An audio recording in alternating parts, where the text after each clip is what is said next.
Good afternoon and welcome to the National Capital Planning Commission's November 7th, 2013 meeting. If you would please stand with me and join me in the Pledge of Allegiance. I pledge allegiance to the flag of the United States of America, to the republic for which it stands, one nation, under God, indivisible, with liberty and justice for all. Thank you.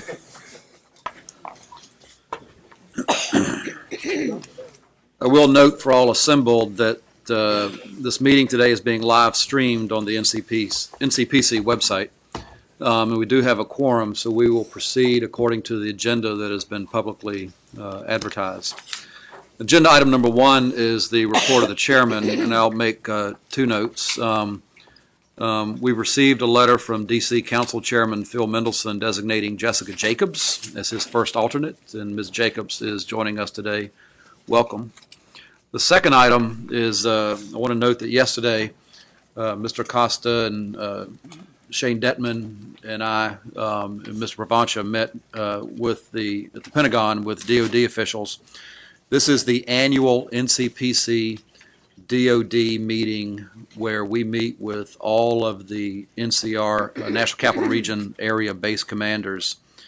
This was an initiative of Mr. Provancha some years ago. This is our 4th annual meeting.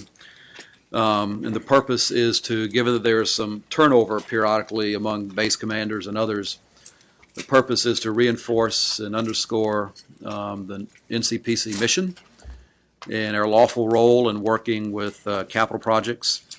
It's to go over pressing projects that we have on the horizon.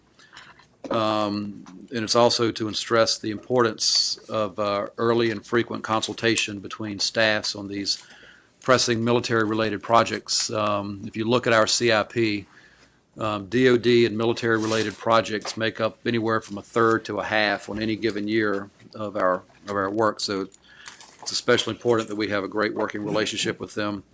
And I want to acknowledge Mr. Provancha's ongoing stewardship of this meeting. It's always well run, and yesterday's 2-hour meeting was very efficient.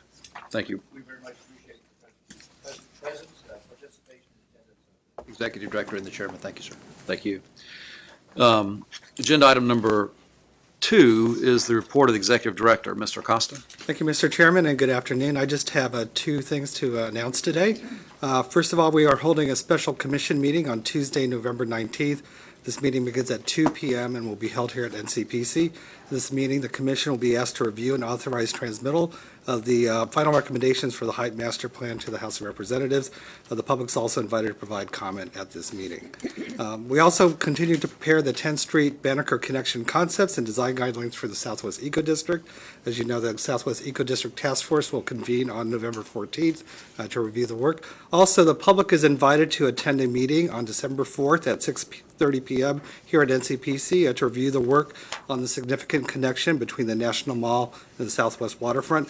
The public's feedback will be incorporated into our work before presenting the work products to the Commission at your January meeting. So with that, that concludes my presentation. Thank you. Are there any questions for Mr. Acosta on his Executive Director's report? Hearing none, agenda item number 3 is the legislative update, and Ms. Schuyler. Thank you, Mr. Chairman. I have one item I'd like to report. It relates to the Eisenhower Memorial Commission and reauthorization for it to continue. By prior legislation, the EMC had been slated to terminate at midnight on the end of the past fiscal year, September 30th. The continuing resolution that was subsequently passed by Congress reauthorized the EMC until the end of the continuing resolution period, which is January 15th. It authorized continued use of any amounts remaining from a $2 million prior appropriation for salary, necessary expenses, and design. And it also authorized continued use of any amounts remaining from a prior $30.9 million appropriation for design and construction. It did also remove certain prior authorizations, one of which was the ability to procure for the full scope of Reconstruction, even though it did not have the full amount of money on hand. They can no longer do that. It also removed their ability to use appropriated funds to demonstrate sufficient funds to complete at the project at the licensing phase. So essentially what that means, when they go before the Department of Interior for their license, if they do so during this period, they will have to demonstrate that they have the full amount of funds necessary to complete the project. Thank you. Any questions for Ms. Schuyler? Agenda item number 4 is the consent calendar, and we have 3 items. Item number 4A is the draft master plan for the Naval Support Facility at the Naval Observatory. Item 4B is a roof-mounted photovoltaic panel array at Joint Base Anacostia Bowling. And item number 4C is the outdoor distributed antenna system at St. Elizabeth's West Campus. Any questions on any of those 3 projects? Hearing Mr. May. Yes, thank you. I don't have a question so much as a comment, and that is just a note of caution about distributed antenna systems and the placement of antenna systems on the roofs of buildings. And I would just urge the Commission in the future and examine these very, very carefully and look very closely at the visual impacts of such systems and make sure that federal buildings don't become cluttered with less than beautifully designed antenna systems, if such a thing is possible. I say this because the Park Service is regularly approached about installing systems for private use, but also some for public use, and it's a growing concern for us that these systems be extremely well designed and that they fit into the context, and I think that the standard that we apply should be uniform, and these should be examined very, very carefully. But I'm not raising a particular objection to this one. I just wanted to note that concern and urge that the Commission look very closely at those in the future. We only have to look at the rooftops in Washington to understand how important it is to make sure these things look okay. Thanks. Thank you. Any further comments on any of these 3 projects? Hearing none, I'll entertain a motion on the consent calendar. It's been moved and seconded. All in favor of the consent calendar say aye. Aye. Opposed, no. It's adopted. Thank you. Agenda item number 5A is the master plan for the naval support activity at Bethesda. We have Mr. Hinkle. Welcome.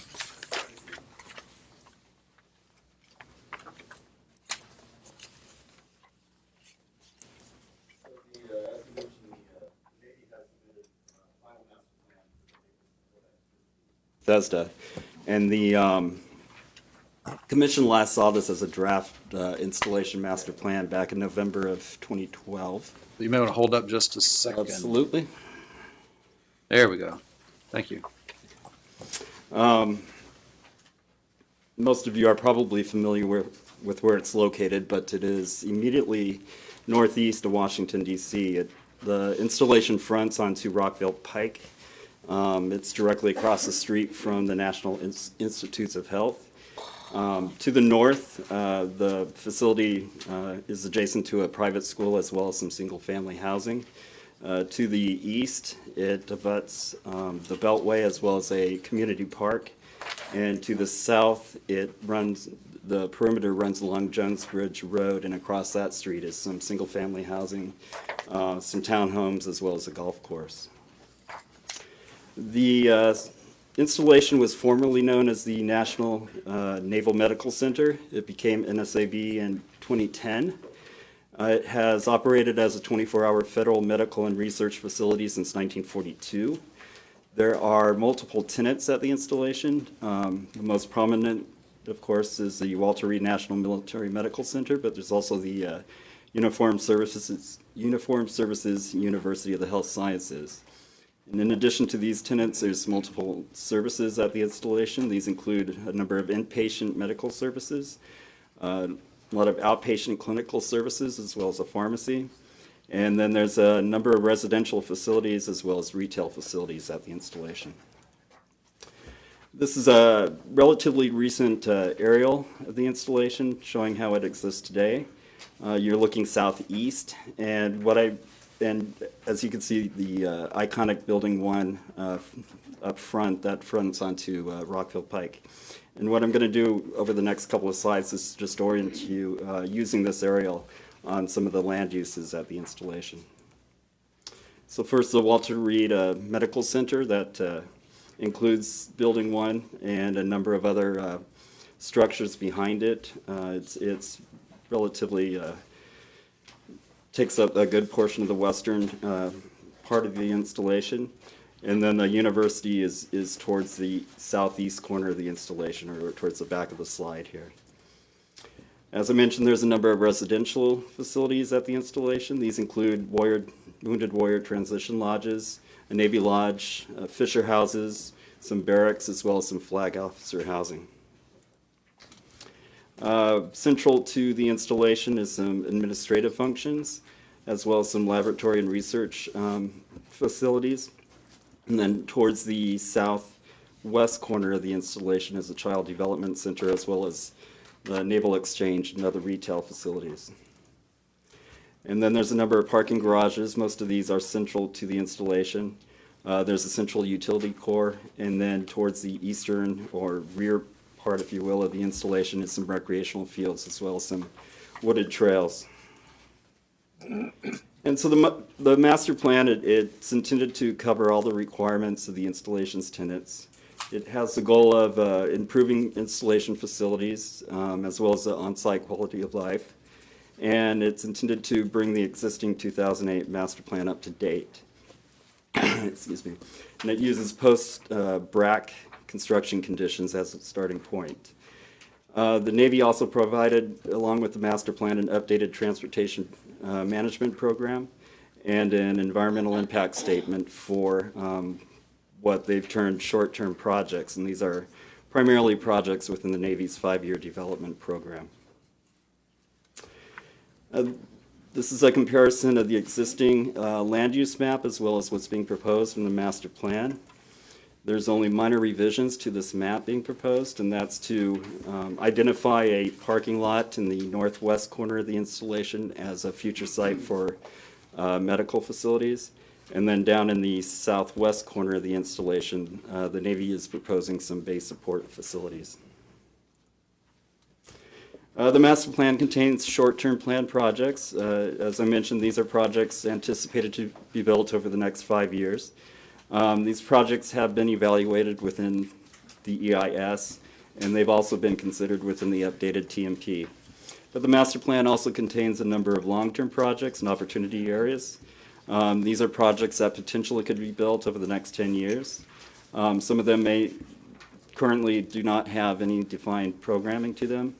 Their impacts have not been evaluated within the EIS, nor have they been considered within the updated TMP. This is a map of the building development program contained in the final master plan. And what I'll do is use this map over the next couple of slides to highlight some of the major projects that are being proposed. So probably the most major project is the Medical Center Addition Alteration Project for the Walter Reed Medical Center. And what this involves is the demolition of a number of structures that are directly behind Building 1. These are aging hospital structures. And then what's being proposed is the construction of a new medical facility within their footprint. And the commission will actually see this as a preliminary design at next month's commission meeting. The project also includes some interior renovations of some of the other hospital structures. It includes temporary medical facilities that the commission saw back in September, and these are being placed in the parking lot in the northwest corner of the installation. And then it also includes a new parking garage. And if the commission recalls, back in November, there was an underground parking garage being proposed directly in front of Building 1. Through the EIS process, it was determined that this was not the preferred option. And what's now being proposed is a new parking garage down towards the southern perimeter of the site.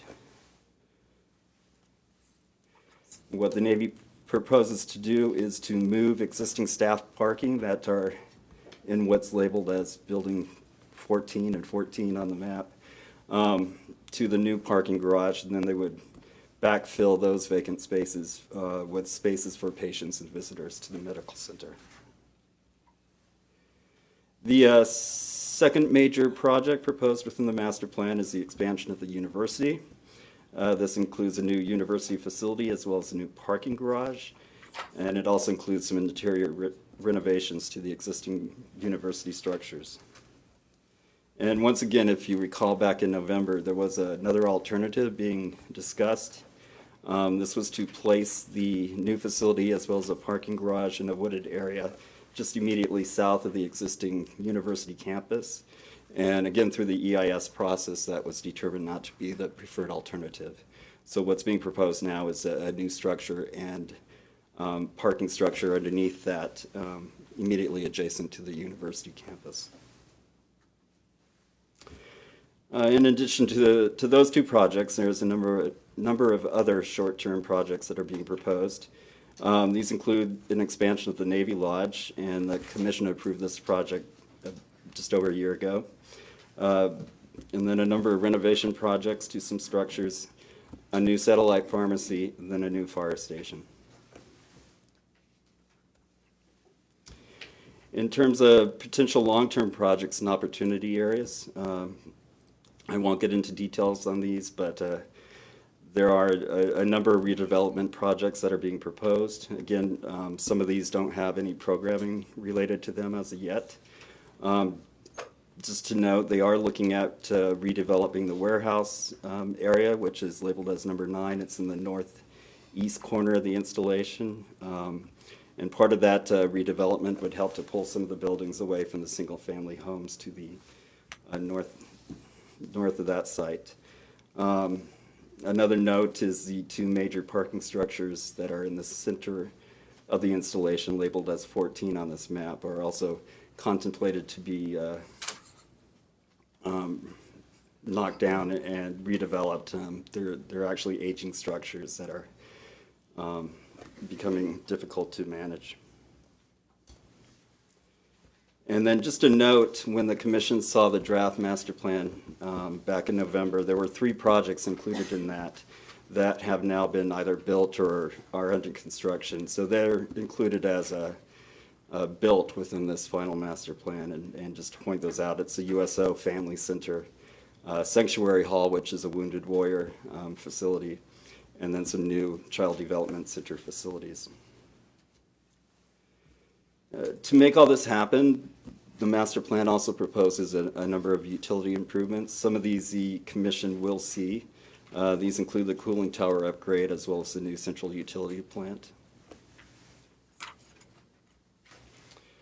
And then the master plan does identify a number of improvements to recreational facilities and open space facilities.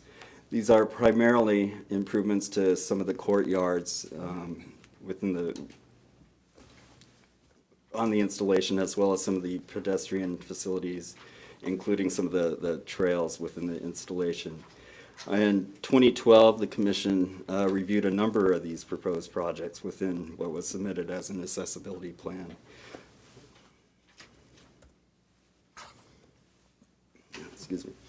And then to wrap up the project section of this presentation, there's a couple of transportation improvements that are identified within the master plan, but have only been included in there for planning purposes. These are actually to be constructed or managed by the county.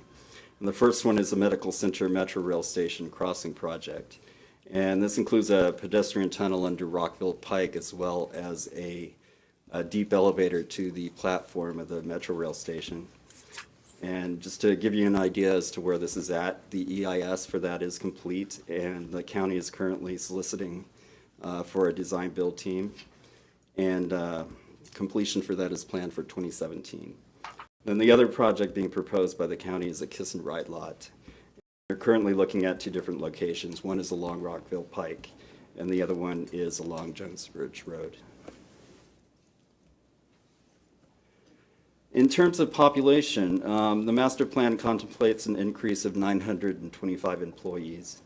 And essentially most of this is coming from the expansion of the university, was planned as kind of a consolidation of some facilities that are being leased throughout Montgomery County.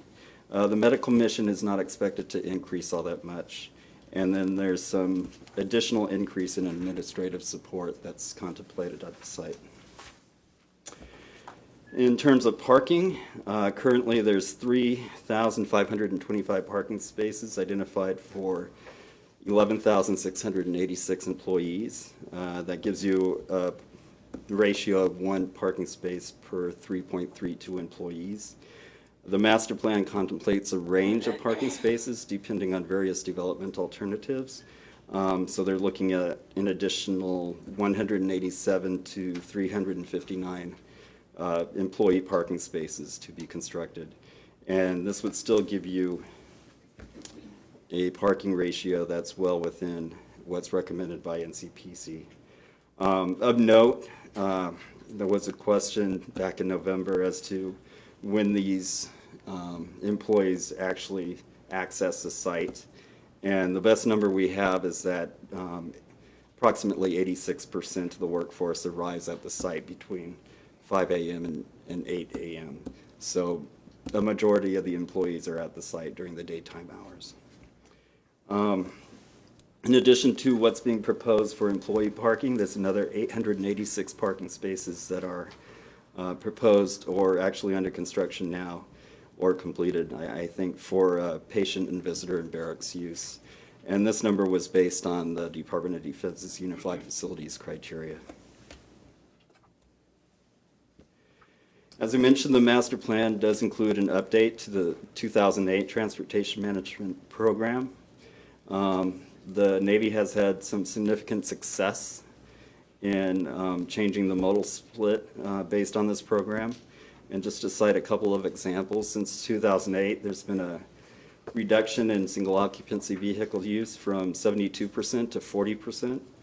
There's been an increase in registered carpools from approximately 1,000 to, from 100 to 450. There's been an increase in mass transit use from 11% to 44%. An increase in walking, biking, and drop-off from 2% to 5%. What's drop-off? Kiss and ride. And of note, there has been an improvement to the parking ratio. 2008, the ratio was 1 space per 2.5 employees, and now that's 1 to 3.32 employees. And as you can note, the travel mode breakdown today is noted in the graphic. The updated transportation management program kind of tries to build on the success of the previous program and offers a number of additional measures. These include adding smart parking technology to all of the parking facilities, working with tenants to determine opportunities for additional teleworking, monitoring shuttle service at the installation to determine potential improvements, further promoting bicycling, and continuing to work to increase the use of alternative work schedules. They're also looking at exploring additional opportunities for car share, bike share, and as I mentioned, the kiss and ride lot. And then the master plan does include a few framework plans related to building siting, the pedestrian framework or network, the roadway network, and signage and lighting. One of the requests the commission made back in November was to include a landscape framework plan, and the Navy has included this in the final master plan. And this framework plan maps a number of functional landscape districts, and this includes the wooded areas, the historic lawn, the recreational fields, courtyards, and plazas, informal landscape areas, as well as areas for successional forests. Along with this map is a 2010 installation appearance plan that contains design guidelines for each of these districts. To get to analysis, what I did is just simply look at the Commission's comments last November and noted how the Navy reacted to those. what you see on the slide here is the number of objectives that are included in the master plan, and I'm not going to read those to you, and they're also included in your report. But last November, the commission did support the plan's goals and objectives, and then, as I mentioned, provided the Navy with a number of comments. So in the next few slides, I'll just run through those comments and again note how the Navy addressed those. So the first and second comments, the commission recommended further study to mitigate the adverse impacts of the existing landscape and views for the potential construction of the underground parking garage, as well as for option one of the university for the potential location of the expansion of the university. And these are no longer alternatives that are being considered by the Navy, and thus they are no longer issues. The third comment is that the commission recommends that the Navy continue to coordinate with local planning and regulatory agencies on some of the exterior transportation infrastructure. And the Navy does continue to coordinate with these agencies. In particular, they've been coordinating significantly on the Medical Center Metro Rail Station Crossing Project, which is, you can see the concept in the diagram here. They've also been coordinating on the potential kiss and ride lot, as well as a number of major intersection improvements within the area of the installation. Comment 4 is a bit long, so I'll break it down in the next couple slides, but essentially the commission requested the landscape framework plan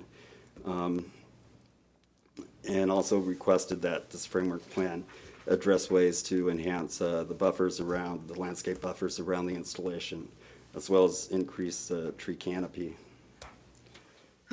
So first off, the Navy did develop a landscape framework plan, as I mentioned, that does include or identify areas for enhanced buffers, both on the north side and the south side, and also identifies areas for successional forests, as well as areas to maintain the current naturalized forest areas. The second part of this comment was that the commission recommended that the Navy minimize and mitigate tree loss, including but not limited to the negative impacts to historic views from Rockville Pike, resulting from the construction of the new pedestrian tunnel and metro entrance, the expansion of the helipad, the underground parking garage in front of Building 1, as well as the kiss and ride lot. And so a number of these projects have the potential to significantly alter the area, the southwest corner of the installation, this area's existing landscape, including the views onto the installation, as well as the pedestrian and bicycle facilities. So what staff is recommending now is that the Navy complete a small area plan for this corner of the installation, which should actually comprehensively plan for the landscaping and pedestrian and bicycle amenities in this section of the installation. And then comment 4, the commission recommended that the Navy minimize and mitigate potential negative impacts to the view from Rockville Pike due to the placement of the temporary structures that were proposed. And the Navy has designed the temporary facilities to be consistent with the visual appearance of the medical center. And the commission approved these plans back in September, last September. So staff does not feel that this is an issue anymore. Comment 5 is that the commission recommends the inclusion of stormwater management, forest conservation, historic resources, and energy conservation in the master plan. And staff notes that the Navy is subject to several federal level regulations and mandates with regard to sustainability, as well as state and federal regulations in regard to stormwater management. And the master plan does incorporate within its reference documents the installation appearance plan, which I mentioned before, which was developed in 2010. And this provides sustainable design guidance to reduce environmental impacts associated with development at the installation. And then they've also incorporated the Integrated Cultural Resources Management Plan, which is an internal Navy management and compliance plan that outlines how the installation will manage its cultural resources. Comment 6, the commission commended the Navy for meeting the 1-to-3 parking ratio. This continues to be a valid comment. The Navy continues to adequately manage its availability of employee parking, as well as encourage the use of alternative modes of transportation. And then comments 7 and 8, the commission recommended that the Navy, in the implementation of the master plan, coordinate with the Montgomery County Planning Department on individual projects, and that the Navy include documentation that they have done so to NCPC when they submit projects for review. These continue to be valid comments. While the County Planning Department has reviewed the master plan, the EIS, and the TMP, they should be notified of the opportunity for comment when the design of the short-term projects are to be reviewed by NCPC. And then the Navy should coordinate as required with the County Planning Department on long-term projects or opportunity areas that require an EIS or an EA. And then just of note, NCPC will continue to refer other proposed projects that are not within the master plan to the State Clearinghouse for review and comment by the appropriate local agencies. And then comment 9 dealt with parking for construction workers. I won't read that whole comment. But the Navy does incorporate within its construction contracts management controls for the use of construction sites, and does limit the availability of construction worker parking at the installation, and often requires the use of shuttles or the metro by these within these contracts. And then comment 10 is that the commission just noted that staff was going to provide additional comments on the draft master plan as well as the TMP and EIS. And the Navy has adequately addressed staff's comments in the development of the master plan from these comments. So with that, it's the Executive Director's recommendation that the Commission approve the final master plan for the Naval Support Activity Bethesda for use by the Commission as a guide for future reviews of individual site and building projects at the installation. That the Commission recommends that the Navy complete a small area plan for the southwest corner of the installation, and this small area plan should comprehensively analyze potential impacts to landscaping and pedestrian and bicycle amenities and make recommendations to improve these amenities in advance of any proposed construction in the area. The recommendations made within the small area plan should provide guidance to the landscape designs associated with the proposed Rockville Pike pedestrian tunnel and Metro Rail entrance, the fire station, the Kiss and Ride, the helipad expansion, and the backup water supply reservoir.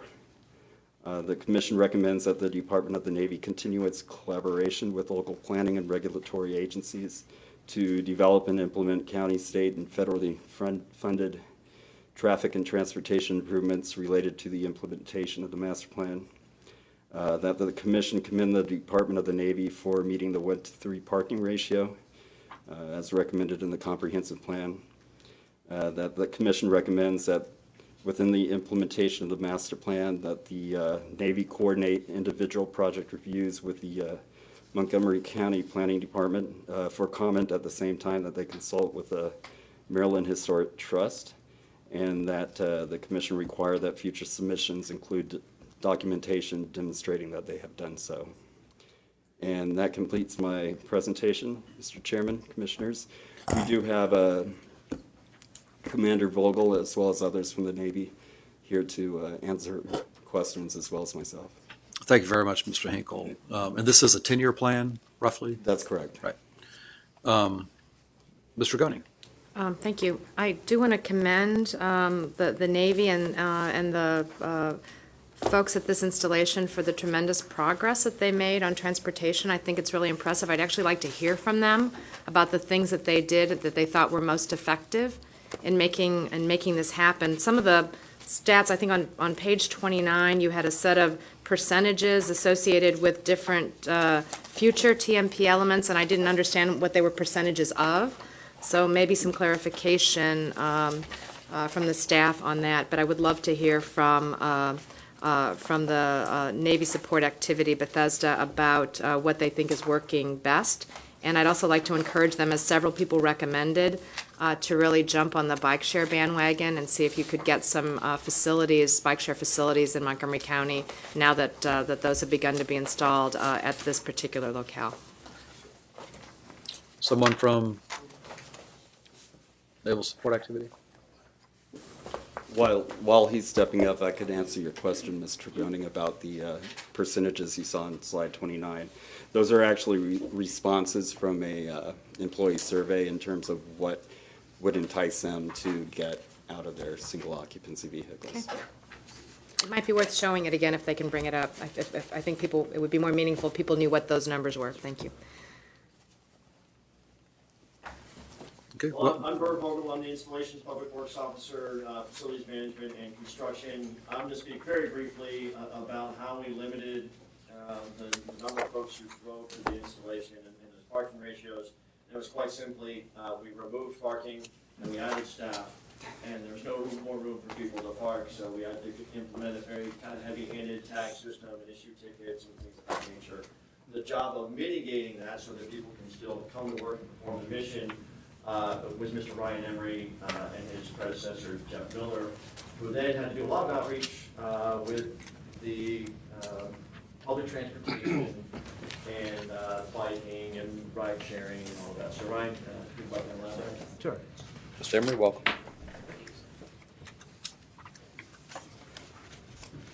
Three things that we worked on pretty extensively was communicating about the installation with all communication channels that were available. So one of the challenges that we have is the shift workforce that comes from a different country. So there's really pursuing a lot of different things. So car sharing, as a benefit, like 225 really helped us. Excuse me. And the prescriptive parking plan that Commander Rogel just talked about really helped out, mix those all together. So on the street, doing workshops, sending out newsletters, like I said, sending out all the communications that we could, and it paid off really well. So anything specific questions relating to these percentages or What percentage of folks, do you know, of the workforce participate in a flexible work schedule? Do you know that? I want to say it's roughly 10 to 15%. We have a lot of clinical staff on board, so it's your admin staff doing that. Thank you. Sure, thank you. Thank you very much. Thank you. Other questions on this matter or comments? Mr. Hart? Was there a forest stand delineation plan completed for the entire site? In relationship to this master plan, that I'm not sure. I'm not sure if somebody in the Navy has the answer to that. And the follow-on question is there a forest conservation plan that encompasses the entire site that was approved by MDE? My understanding is they're not required to do one, but I think Why are they not required unless there's some mitigating circumstance? as a federal facility, they are not required. Do we have someone from Navy who wants to speak to this? Not exactly familiar with what you're asking about, but could you restate your Yeah, question? in Maryland, there's a state law, the Forest Conservation Bill, that requires a two-step process in all land development over 5,000 square foot of disturbed surface. The first step is to go out and identify the forest assets that are on the site. That's called a forest stand delineation plan. It identifies what, where, and how big. The second part is to prepare a plan that shows where new forests will be planted in order to mitigate for demolition of landscape areas or underrepresentation of certain landscape requirements. That's required of all projects within the state. Is there any reason why the Navy would be unwilling to comply with state regulation on forest conservation? No reason that I can think of. I can think of a couple reasons this maybe hasn't come up because we don't generally build any projects in the areas that are forested. The one potential exception would be the university expansion, and I think that area just to the west of the existing university is wooded. I'm a little surprised it's not. So Bill's shaking his head, he's saying no. So I know of no projects that would actually remove existing stands of forest. And so from time to time, we remove an individual tree or two, and even that's kind of rare. A lot of our development goes on existing parking lots. It goes beyond just replacing trees that are cut down. In some cases, it requires trees to be planted where there are none to begin with. I think we are going to cover that within our natural resources plan. We're doing, Jeff talked about the cultural resources plan that we've done. We've got one in the works. It's a natural resources plan, which includes some wildlife management as well as natural vegetation in our stream bed. So I'm just guessing because I'm not, well versed in the law you're speaking of, but I think that's going to be covered. And you saw some plans there to do some additional forestation. Bill looks like he's got something to say. Nope.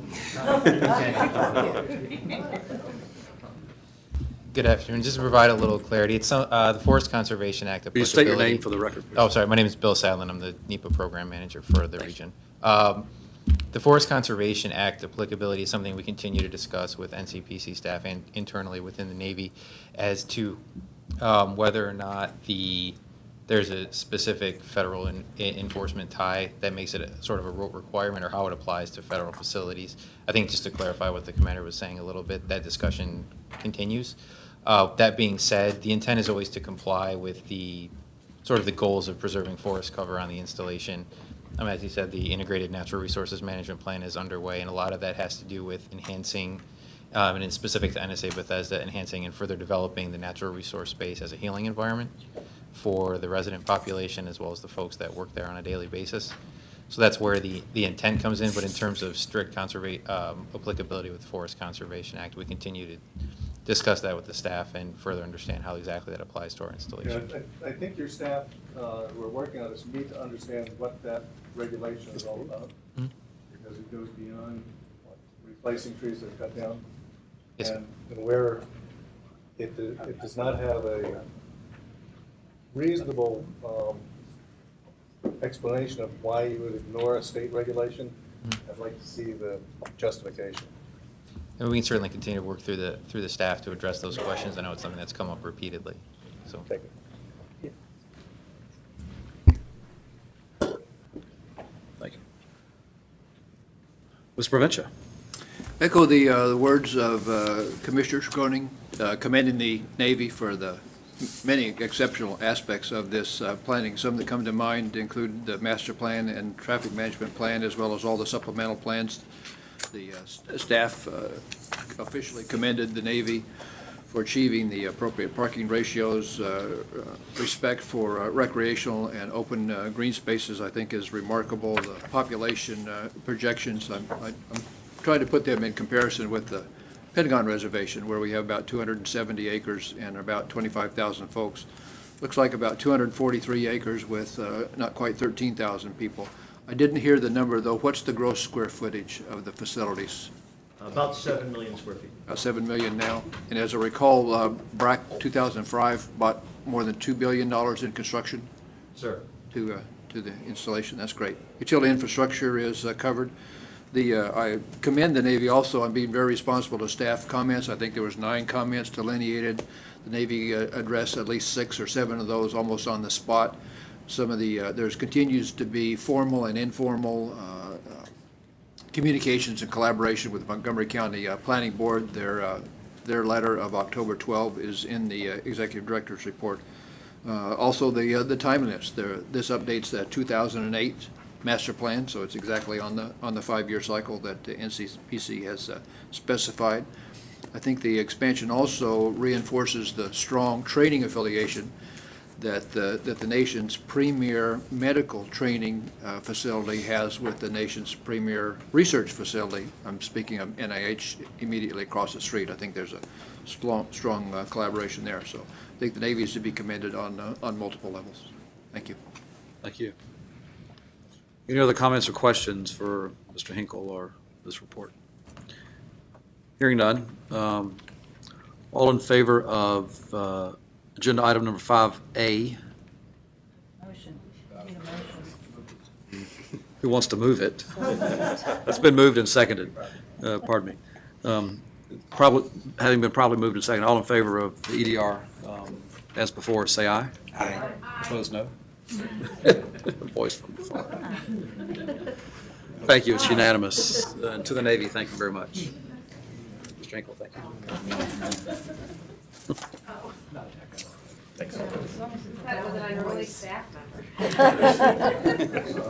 Agenda item number 5B is the reconstruction of South Capitol Street corridor segments 1 and 2, the I-295 interchange to P Street. Mr. Hart.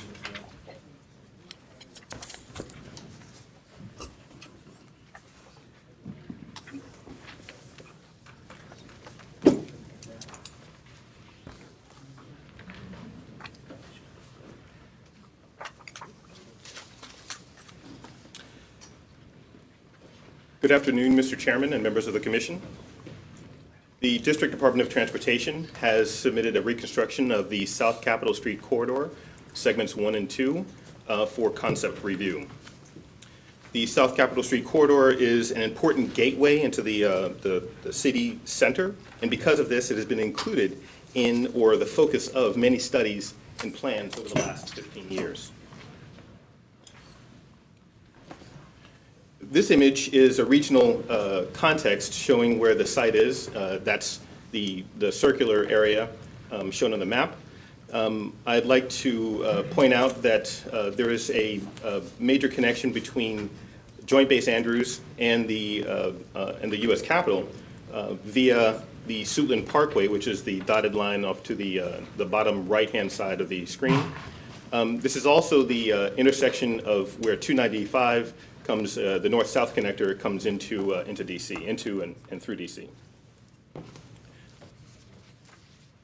Here is an aerial image showing the important areas in the immediate vicinity of the South Capitol Street corridor. And I'd like to note that DDOT is pursuing this project at this time because the existing Frederick Douglass Memorial Bridge is in poor condition and is in need of replacement. That bridge was built in 1949. This project has several phases, and we have several segments that are included in phase 1. Those are shown here in this image, the yellow and blue segments. The others are a part of a second phase that will be submitted to the Commission in the future. Here are a few images showing the existing conditions. Starting from the upper left and going clockwise, we have a view looking northward along South Capitol Street. The image to the right is of the Frederick Douglass Memorial Bridge looking towards the west. Below that is one of the reservations. It's actually a U.S. reservation that was transferred to the district. And then underneath that is the bottom image is of the Frederick Douglass Memorial Bridge as seen from the east bank of the Anacostia River.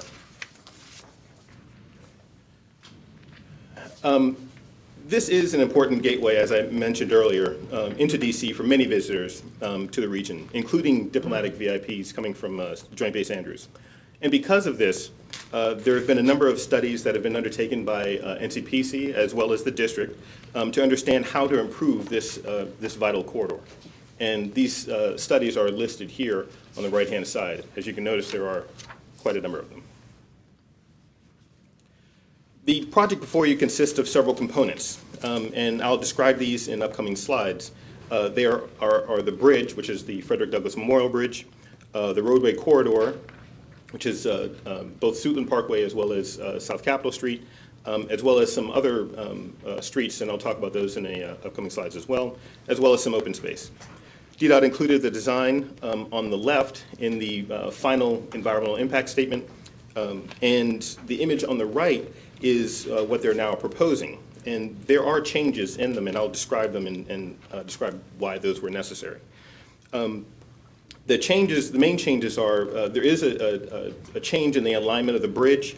Realignment was made because of the need to reduce impacts to some underground utilities, and so the new alignment would keep those would allow those utilities not to be untouched. The bridge alignment would also require some land in the 2011 slide or image. Some land would be needed to be transferred between the Department of the Navy to the District of Columbia. And there was also some issues with the open spaces really not having much relationship to each other in the 2011 design, and that has been dealt with in the new 2013 concept. And I'll describe these aspects in upcoming slides. And first, we'll get to the bridge design and roadway corridor. When DDOT first started this process several years ago, they analyzed bridge types that could be constructed, and they're shown here, as well as identified types of bridges that currently cross both the Potomac as well as the Anacostia rivers. DDOT chose the bridge type that is similar to these existing bridges, and that bridge type is actually the arched bridge, which you see here on the bottom left-hand side of the screen. DDOT also wanted to maintain the ability to have an operable or an opening bridge, and they at the time in 2011 they had proposed a bascule bridge, which is also known as a drawbridge, and that would allow that operability that they had in the existing bridge, which is actually a swing bridge. So once they made the decision on what type of bridge, they then looked at several design options. And I'll step through some of the design options that they looked at. And quite honestly, they did a lot of research on different types of bridges. So what I'm showing you here are just a few of the options that they considered. So first they looked at the kind of the haunch style and depth. And really it's the depth of the box beam. The decking for the bridge sits on the box beam, and that is what spans the bridge itself. I'm simplifying the DDOT folks that are here can explain this in much more detail than I can, but it's easier to talk about this as an entire project. They also looked at pier spans and the proportions, and they looked at the number of bridges that are that currently cross the Potomac and Anacostia, and compared this with those bridges as well. Looked at the pier types, and these are kind of how does the bridge structure meet the water, and these are again a few examples of that. They were also going to include a belvedere, which is basically a pedestrian overlook on the bridge, and went through a series of explanations or designs to understand what that might look like and where those might be located. And finally, DDOT originally was focused on, as I said, the bascule bridge, an opening bridge, a drawbridge. And currently, it is working with the Coast Guard in determining whether this type of bridge, this bridge needs to continue to be operational. If it does not need to be operational, DDOT notes that it could be a cost savings of approximately $140 million. DDOT is currently seeking, the Coast Guard is currently seeking public comments on this DDOT proposal to replace the existing swing bridge with a fixed bridge. So it may not be an opening bridge. Decision will come in the future. So this is the bridge concept itself. The concept includes it's a 1,600 foot long span. There are 6 travel lanes, a median, and then on either side of that would be a cycle tracks and a separated pedestrian pathway. There are also 4 belvederes, and you can see 2 of the belvederes here in this image. There are 2 on the opposite side of the bridge.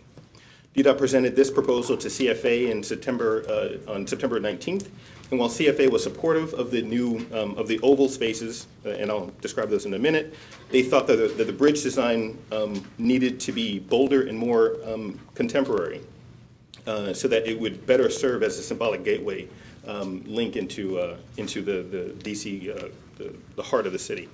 You do have a copy of the CFA letter in front of you on your desk. Next, I'll move to the South Capitol Street right-of-way. Most of this right-of-way is in a separate phase of construction. DDOT has included this to demonstrate what that might look like. You have a 130-foot right-of-way with a median strip and 6 travel lanes. On either side of that would be a planting zone and then a shared use path or sidewalk on that, outside of that. They have a longer-term view of what this might look like, and that's a 160-foot right-of-way with separated bicycle and pedestrian amenities on either side of that. The rest of the elements, the median strip and the 6 travel lanes are the same, and there is an additional planting zone as well to have the ability to have a double alley of trees along the South Capitol Street corridor. This image is included to show all of the pedestrian and bicycle amenities that are being included in the design across the bridge and on adjacent roadways. The bridge itself, as I noted, has separated pedestrian and bicycle amenities, and on either side there would be shared pathway for bikes or connections to shared pathways for bikes and pedestrians. And next to the open spaces. Sorry. So DDOT looked at the L'Enfant plan in order to develop the new open spaces for South Capitol Street. And in particular, I show here Lincoln Park and DuPont Circle. They did look at a number of other spaces, like the Lincoln Memorial and RFK Stadium, understanding the size of each of these, as well as things like, are they signalized as a way to get across from the outside to the inside? What's the development like around them, to get a better understanding of what the new open spaces might be like. Following this, DDOT explored the circle and square typologies of the L'Enfant open spaces. Combining these yielded the oval design, which is shown in here on the right. These open spaces also allow for multiple focal points that could provide a location for future memorial or monument. So this image is showing what the oval may look like in its context. Also included in the design, I'll note, are the triangular parks. They are looking at doing some landscaping for those triangular parks that are to the west. The west oval itself is approximately 3.1 acres. They are looking at having an open space that has trees that are on the outside of it, and they really haven't had a lot of this design work on the interior of it. And understanding that this may be the location of a future memorial or monument, didn't want to overly complicate it with putting a lot of things in the middle of it. So really, right now, what we have is a grassy area. There are other aspects of the design, like connections to the Riverwalk Trail, and as I noted earlier, bike facilities, and there is a Potomac Avenue reconstruction also included in this design. On the east side of the Frederick Douglass Memorial Bridge, we have the East Oval at 2.9 acres, and this has connections again to the Riverwalk. There is some landscaping that's they're contemplating on the exterior of the oval. Again, the oval itself would be a grassy area, and I'll note that the South Capitol Street and Suitland Parkway roadways will be realigned to link up to this oval area. The section on the bottom is just showing the oval, a section through the oval and the roadways that are on either side of it. Mr. Hart, Yes. the West Oval, you said may be a home of a potential monument. Is that in our catalog of potential Yes. monument places? Yeah, and I'll get to that in a minute. But good question. So staff analysis looked at previous planning that's been done for the site, and again, there has been quite a bit of it. In particular, the 2005 South Capitol Street Task Force recommendations. Staff does appreciate the coordination and work that DDOT has put into the project, and DDOT has been diligent in following the recommendations that are part of the joint DCOP NCPC task force from 2005. This document was one of, and there are quite a few opportunities for federal and local stakeholders to work together on this gateway design. And then the image that you see to the right is really an illustrative image that shows the vision of what these recommendations are really putting forward. And to your point, Mr. Chairman, there is a major memorial site, as you can see in this image, in the middle on one of the focal points of the ellipse. Again, there is another sort of memorial or monument to the north of that as well. The recommendations really looked at the roadway corridor as well as the open space and land uses. For the roadway corridor or South Capitol Street, kind of to the north of the oval, really looked at a tree-lined Grand Boulevard, 160-foot right-of-way for South Capitol Street that included a median to kind of give it that monumentality feeling. For the open space and land uses, really this is, as I said, a place for a major memorial. In the 2005 document, we really looked at having a 7-acre site that included a riverfront park. That is, the riverfront park is not really included in this design per se, but there is a placeholder for that to be able to be installed at a future date. And also there's an inclusion of a cultural destination like a museum or aquarium. And as you see here in this illustrative image, that's to the on the bottom to the south of the oval.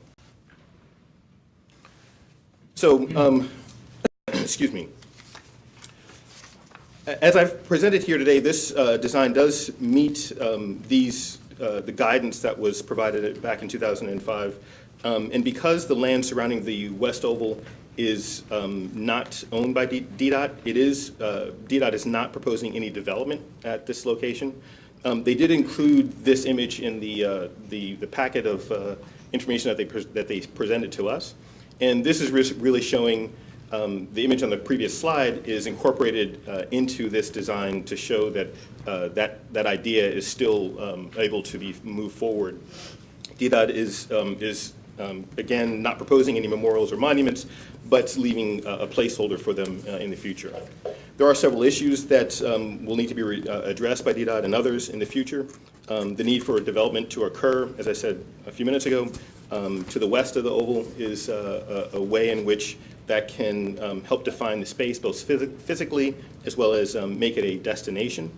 There is also an issue about who manages the ovals in the long term. Land transfers may be necessary as part of this the reconstruction effort, and that will need to be identified as this process continues.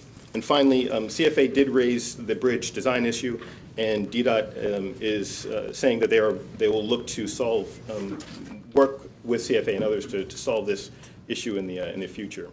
And with that, Mr. Chairman, the Executive Director's recommendation is that the Commission provide the following comments on the design for the reconstruction of the South Capitol Street corridor and the Frederick Douglass Memorial Bridge, that the Commission comment favorably on the 2 oval open spaces that are proposed.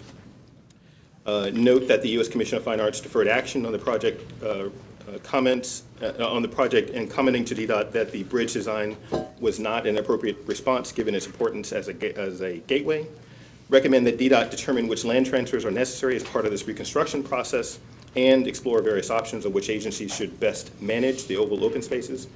And note that the future land use discussions and development concerning the land around the Western Oval will need to occur to help further the ideas of creating a vibrant destination as identified in several plans for the area. And finally, note that the MOA Memorandum of Agreement signed in 2011 under Section 106 will need to be revisited and amended as necessary. And with that, I complete my presentation. Thank you very much. And if I'd read more closely, you're expertly prepared. I would have seen the answer to my question. Questions or comments for Mr. Hart on the project? And I'm sorry, I should say that DDOT is here to be able to answer questions as well. Terrific. Thank you very much.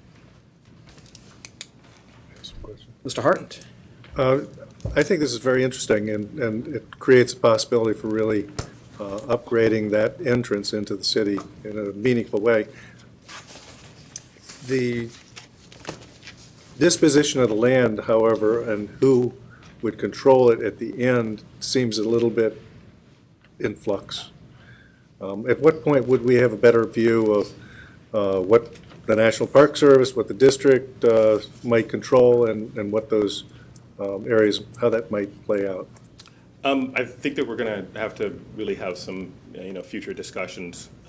And there have been quite a few meetings about the design stuff. Really haven't gotten into the issue about who has the land and kind of who's going to be managing the land. And I'm sure that Commissioner May will have a lot of discussions and want to be in on the discussion as well in the future. But right now, that hasn't been set forward. But it will have to be I'm guessing in the probably fairly near future, at least starting those discussions. And in the short term, the District Department of Transportation is supposed to be the folks that manage the ovals. But I don't know if that's, the long-term vision for that. So I think that, again, the discussions need to start. It's just when they need to start, and we need to start having those conversations as soon as we can. I will note that we do have one public commenter on this. Okay, why don't we take public comment first, and then that may inform our discussions. We have Mr. Jay Corballis, who's with the Capital Riverfront bid. Welcome, Mr. Corballis, and you have 5 minutes. So, hopefully I won't take all 5. Good afternoon. My name is Jay Corballis. I am the Manager of Planning and Communications for the Capital Riverfront Business Improvement District. Our President, Michael Stevens, sends his regrets. He was called away. He had intended to be here and was unable to make it. I've submitted comments on behalf of our bid, which I see have made it around to the Commission. I'll let the comments speak for themselves, and instead just focus on a couple points that we wanted to raise as the Commission deliberates on this question.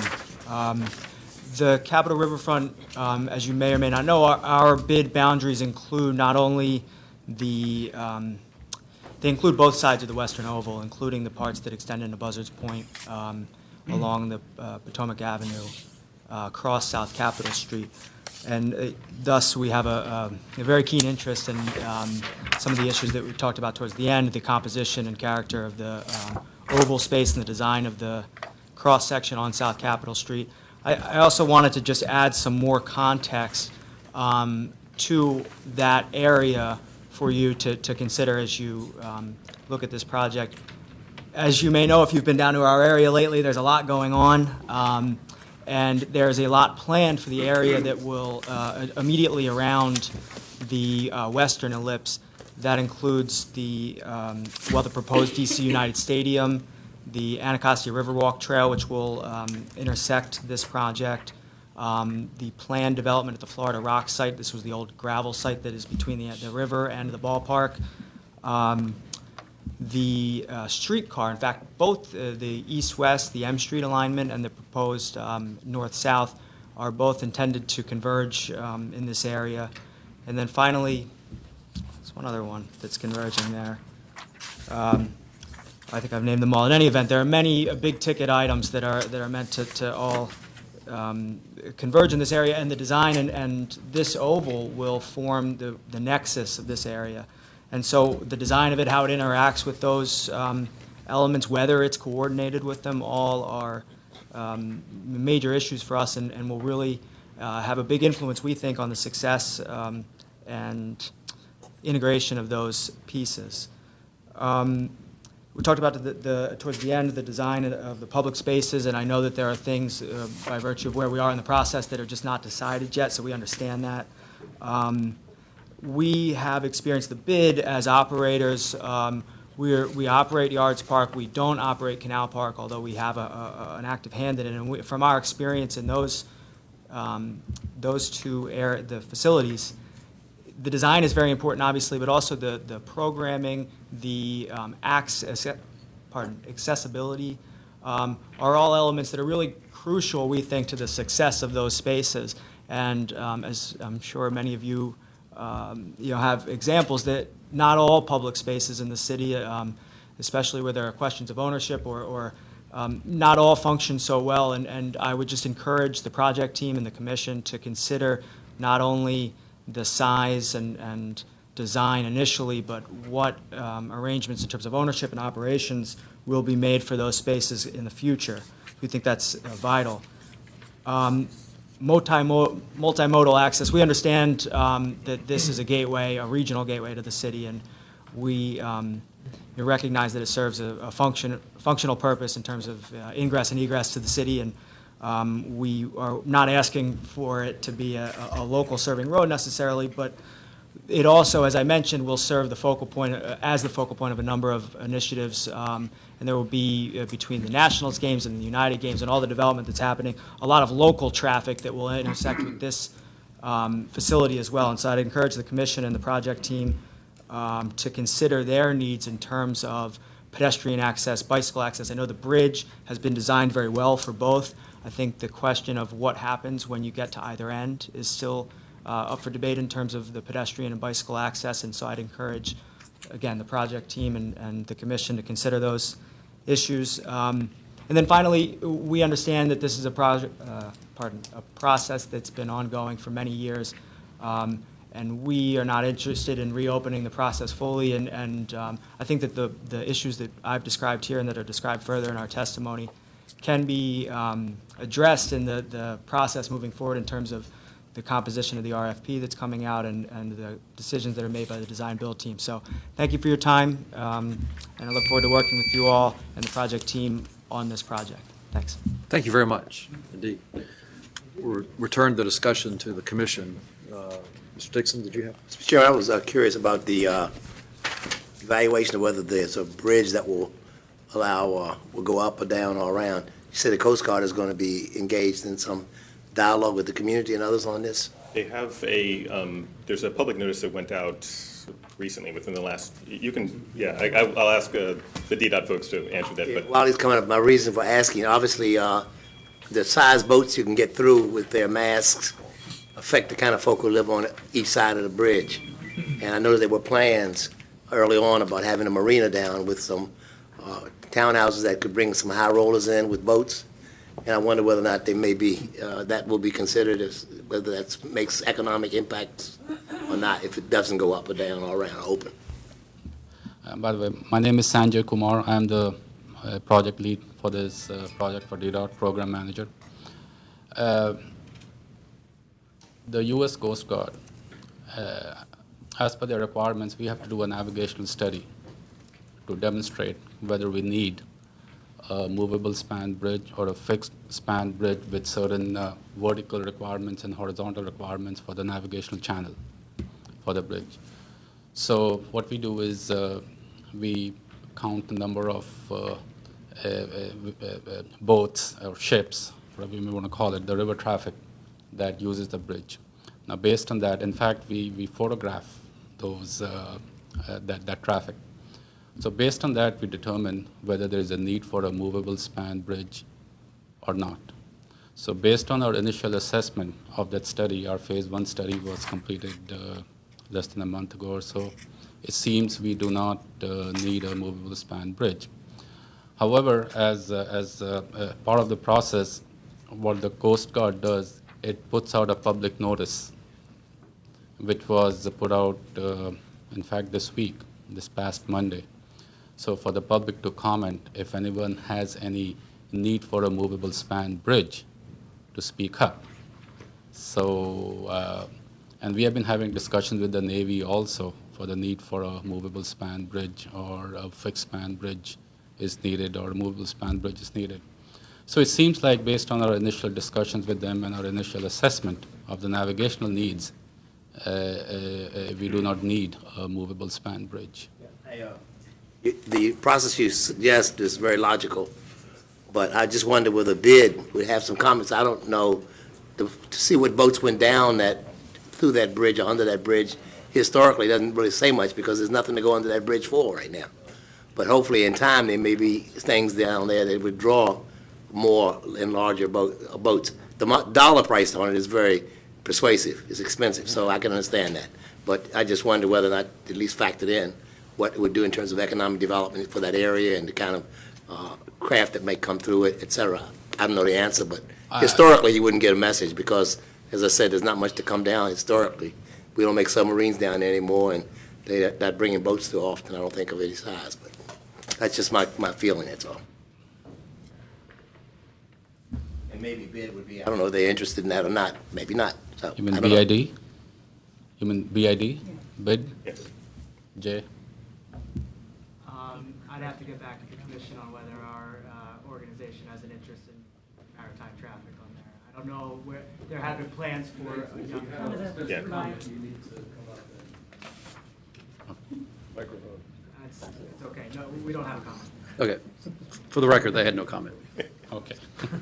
Well, the public notice is out there. If you want to comment, we have 30 days to comment. So please feel free. Thank you.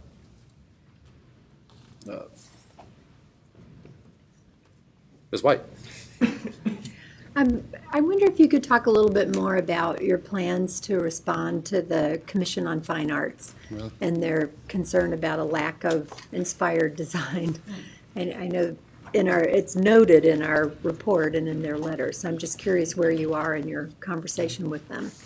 how did I know you were going to ask that question?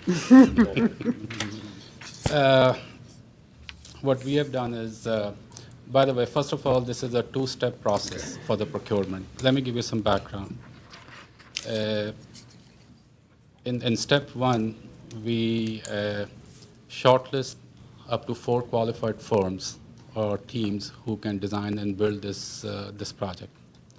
So then what we do is, the 4 qualified firms, we ask for a request, we ask for a proposal, we put out an RFP. So in the RFP that we put out to these shortlisted firms, we give them the selection criteria that you have so many points for cost, so many points for certain different technical elements, so many points for the team you propose on the project, so on and so forth. So what we are doing is we are developing a language that will go in the RFP, that what our aesthetic requirements are and how we're going to evaluate the aesthetics of the bridge they're going to propose. So that's what we are working on with CFA right now. In fact, we have a meeting a couple of weeks from now to discuss that language that will go into the RFP. So to say, we want a wow factor on the new bridge. We understand it's going to be an iconic bridge, not just the iconic bridge, but the entire corridor. So we are putting, I don't have the exact percentage points out of the 100 that will be given to the aesthetics of the bridge, but we are working on those issues. So bottom line is, it's not just as DDOT, we just don't want to buy the cheapest bridge out there.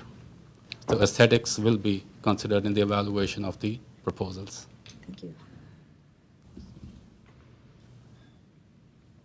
Mr. May, I'm sorry.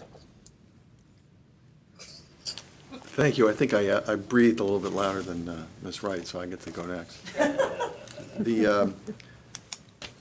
First, I'll say there are many positives about this project. Certainly, the alignment and the creation of the public space is an improvement. Although I would note that these quote ovals are not technically ovals.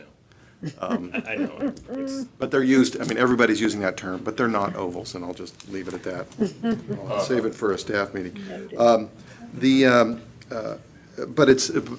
end result is hopefully some very lovely and needed public space and commemoration opportunities, which is what we're interested in. And we are interested in that in the future, the Park Services. I don't believe that we would be interested in taking on the ovals once they're completed, so we get to mow the grass until we decide what we really want to do there. But I won't close the door on anything in a discussion like this. Certainly, we're open to further discussions. And it would be, I think, very wise to reserve those spaces for potential use as commemoration. We've done that.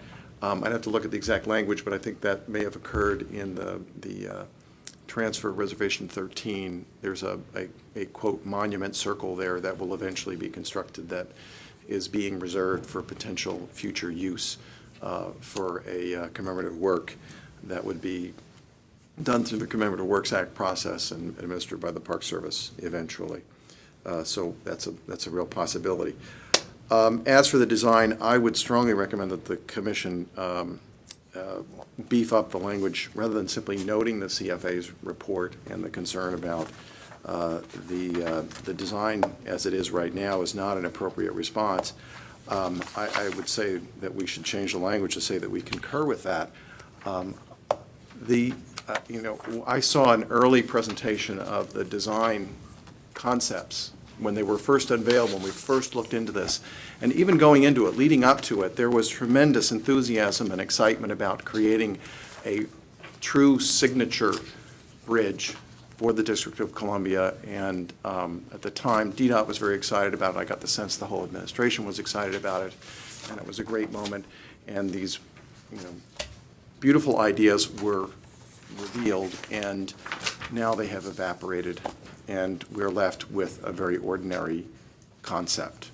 Now, that's not to say that you couldn't do something that, formally is similar to the proposed direction that would still have grace and beauty. That's possible. But boy, it's not there now. It's not even close now. And I don't think that we can, I would go so far as to put it into our report or our recommendation, whatever we approve, to comment on the design-build process. But I will share my sympathy for the Commission of Fine Arts' concern about that method of contracting. We have not quite yet survived the construction of the 11th Street Bridge, but we're in the process, because that's in land that's carved out from within Anacostia Park, and the Park Service has been heavily involved in that and has been meeting with DDOT and their contractors on this, I think, every week for the last several years. And we've seen major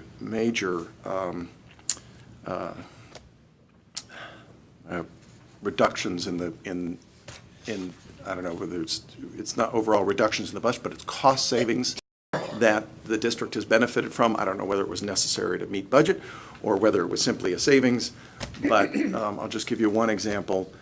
Somehow in the process, the stone cladding on abutments was sacrificed, and we now have all of this dyed precast concrete that you see everywhere. I mean, it is the vinyl siding of bridge abutments. It just really doesn't look as good. And when you drive around the city, even the most ordinary places where there were major civil projects in the city that were done by the city in the past, all over the place, if you just look carefully, you will see stone. All of these things are faced with stone, and we don't have it there, and it just doesn't look good. And I'm very, very concerned that we're going to wind up with a little bit of vinyl siding on this if it goes down that route. On the bridge? On the bridge. I'm not literally vinyl siding, but the equivalent. We're going to wind up with it getting cheaped out, right? So I'm concerned about that. I don't know that it's this commission's place to comment on how the district does their contracting, but I think that we should say more than noting the Commission of Fine Arts comments on it. While you have the floor, do you want to propose an amendment? Yes, I would suggest striking the word commenting and insert, and this is on number 2, notes the U.S. Commission of Fine Arts deferred action on the project at its September 19, 2013 meeting, and instead of commenting, say, and concurs with the Commission of Fine Arts comment that and then we continue, the District Department of Transportation, and so on. That's what I would suggest, but I think I'd like to hear other people's comments before we lock in on language. Okay, why don't we hold that in abeyance for a moment then? There's been no motion made. Ms. Wright. I'm just going to pile on. Sorry. That's okay. Anacostia deserves a better bridge. I'm glad that you looked at the typologies, and I'm really glad you didn't go for the Zakim Bridge type or the Sunshine Skyway Bridge. I mean, you're in the right ballpark, but you kind of sputtered out. And it's really a shame. It feels, if you, and we have such great bridges that, to look at, so it just feels like an insult to this location in the city, which has so much potential. And I'm uncomfortable a little bit until that gets really nailed down. It's it's the linchpin to the whole plan. And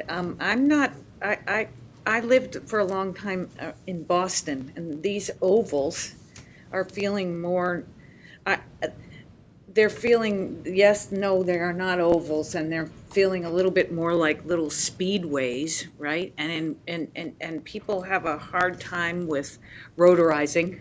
And then when you add that stretch to it, I just, the whole thing is not sitting well as a package with me. And my colleague, Mr. Hart, says this is not our purview in terms of the design, but I beg to differ. If we're going to wade into the design lane on some other controversial projects, I think we ought to do it here. So I would enthusiastically support Mr. May's motion and go a little further if we need to, surprisingly enough. And I do think we get stuck at GSA with having to do design build too, and it's just not the best way to, design quality almost always suffers when you contract that way. And if you have a choice, which it doesn't sound like you do, but if you can, I would encourage you to do that. Do I need to respond to this now or one? Okay. Agreed. However, that's why we will work closely with your staff and CFA staff to make sure that the language we put in the RFP captures what aesthetic elements you want, just not just on the bridge itself, but the entire corridor. So that's what we are proposing to do. You know, and we have been working with Colton for the past year and a half, and you know, I'm sure you'll share with whoever is necessary to be shared with the language and all we put in there. And if you have any suggestions on certain aesthetic elements, the language, please let us know. And I can't speak for what happened on 11th Street because I was not there when the contract documents were written. But design build, I'm not trying to promote design build, but it's the key here is what you put in the RFP, the language you put in the RFP, because that's what you're going to get. And it's not just what you want on the project, but what is it that you don't want on the project. We need to mention that also in the RFP language. So that's what we are working towards. Can I ask a follow-up? Yes. Sure. I guess the key question is how are you going to evaluate what folks submit when it comes to design credentials? So, and I think you do want to make sure that each team includes designers of a sufficient caliber, but you also need to make sure that that's weighted highly enough. And I'm talking about not just the design of the bridge, but also the design of the landscape. But that it's weighted well and that you have the right expertise on your selection panel to make sure that you get, that the people who are looking at this really understand what you're going to get. There are lots of ways to get really good design expertise on those, on your panel that are available to you. So, and hopefully this commission staff and CFA staff is sharing all of those ideas on how you can make sure that you get it, but it's got to be weighted very highly. I will say that what we wound up with on the 11th Street Bridge with precast instead of stone, that was a substitution request, and I believe it was something that was done simply to save money.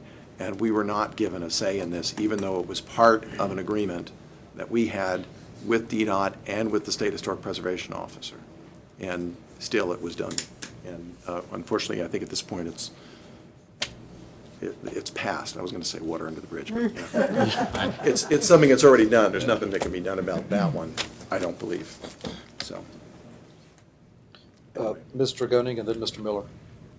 So I think that, well, let me just say, I appreciate your being here and your willingness to agree to address the comments that we've heard. And I would also just point to the comments made by the BID, which I think in the written document in particular were very useful comments about how, about many concerns that they've had some experience with. So I'd certainly be interested in seeing those issues addressed as well. But I think in a nutshell, what people are asking you to do is to design a bridge that not even 50 years from now, but 10 years after it's built, we are clamoring to preserve it, right? That it's so beautiful that we can't imagine the city without it.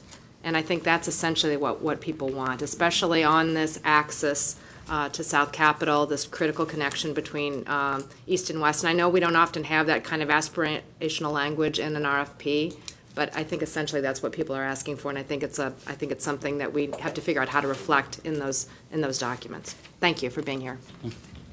Mr. Miller?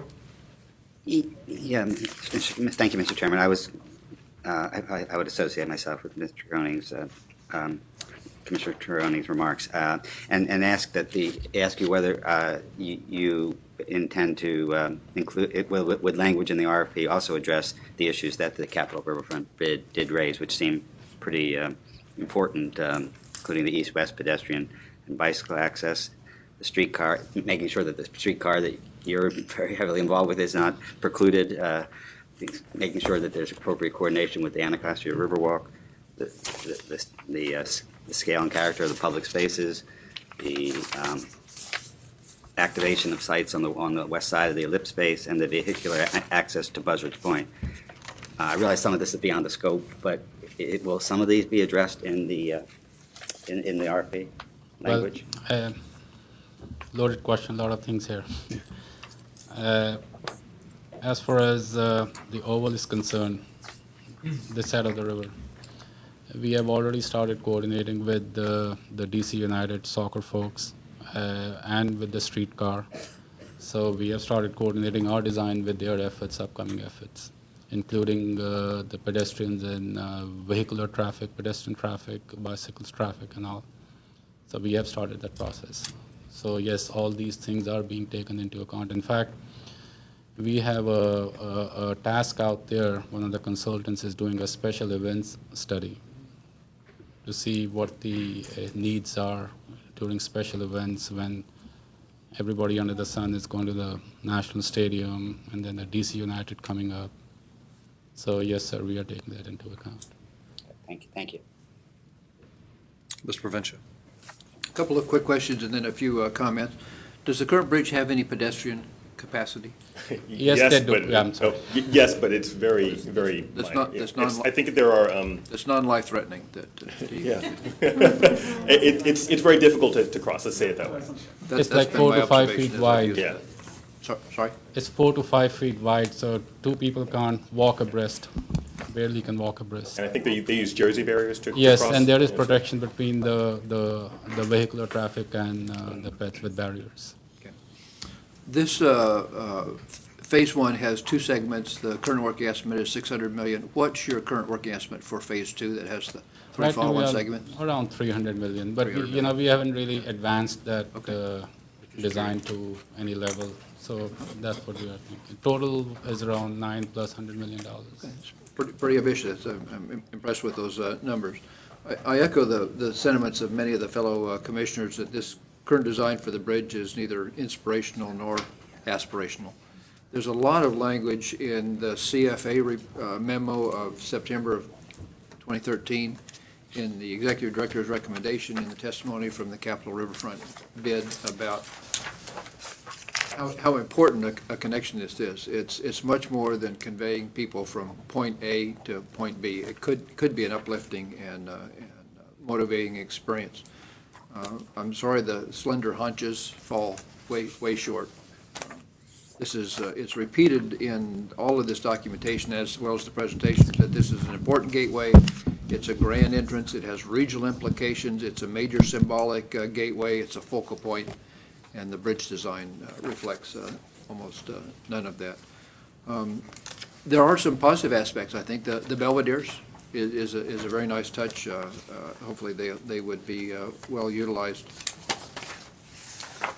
In addition to various shapes for the ovals, was also a diamond configuration considered? In my experience, diamonds work even better than ovals, similar capacity. They're less disorienting than circles and ovals.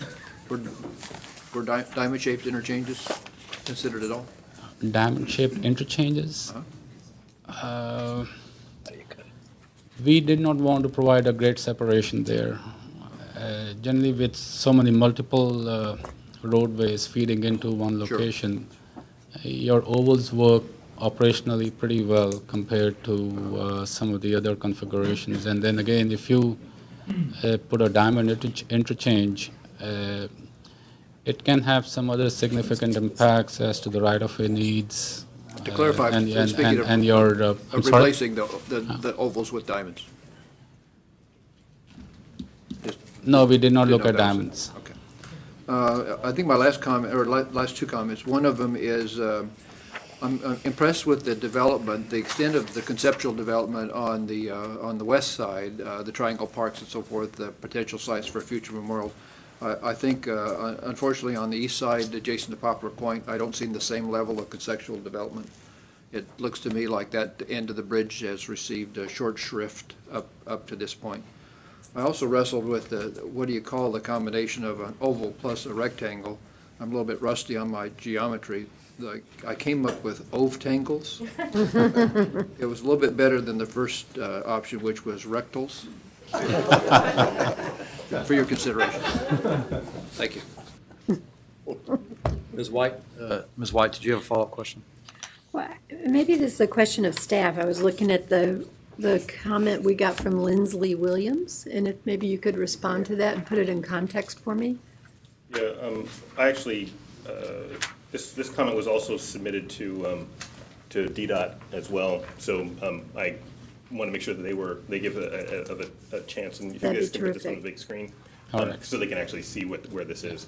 Mr. Williams' comment was, if you're looking on this slide on the page, he was talking about South Capitol Street as it goes underneath the southeast southwest freeway as it continues northward, and then up to where the architect of the Capitol's property is. That this kind of falls short of where that property line is, and so is there a possibility of extending this area along South Capitol Street up to where the architect the barriers are, where the barriers are? Well, I mean, it's just it continues up underneath the CSX. Yeah, cross the yeah. I mean, it is in the original EIS. This is included in the. See, it's just not shown in here, and that's why that's what he was reacting to. Yeah, but yeah, it is part of the original EIS. But is it part of the thinking of the entire? Yes, sir. Yes, sir. See, right now we are concentrating on phase 1. We have not really started working on phase 2. Once we start working on phase 2, then you will see it being extended up north of the two bridges there, as per the FEIS. Mr. Hart. Mr. Hart. The way the current Frederick Douglass Bridge connects into the Suitland Parkway, am I correct in saying that southbound traffic from the Suitland Parkway cannot turn into the city there? I'm going to have our geometric engineer give you some of the details. But I look at the configuration of the ramps, and I'm not clear on how traffic coming south on the Suitland Parkway would come across the bridge into the area. Back into the inbound to the city? Inbound. Yeah, today when they please identify yourself. Great, thank you. I'm Jim Moorcroft. I'm the project manager from CH2M Hill. We're the program manager and design consultants for South Capitol Street. Traffic, inbound traffic from Suitland Parkway across the existing bridge cannot turn left onto Potomac Avenue today, if that answers your question. Whereas in the future with the oval, they'll be able to make that movement from inbound across the new bridge, around the oval and into Potomac Avenue. I'm looking at the interchange on Suitland, not Okay. on this side of the river. Okay. It doesn't appear that there's an off-ramp from the southbound Suitland onto Frederick Douglass going north into the city. Is that correct? I should say Suitland, and maybe this is not identified correctly.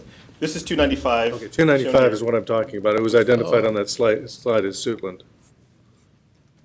But 295. 295. I think I understand your question now. Yeah. Today, the existing movement from southbound 295 it actually exits on a ramp down to Howard Road. The new design, which has been part of the FEIS process, actually creates a new ramp that connects to Suitland Parkway, which then leads into the East Oval. So the movement still exists. It's just relocated to an arterial as opposed to a local street, which we think is of value. Okay, that's a big improvement then. Yes, Yeah. we like that part of the design very much. Thank you.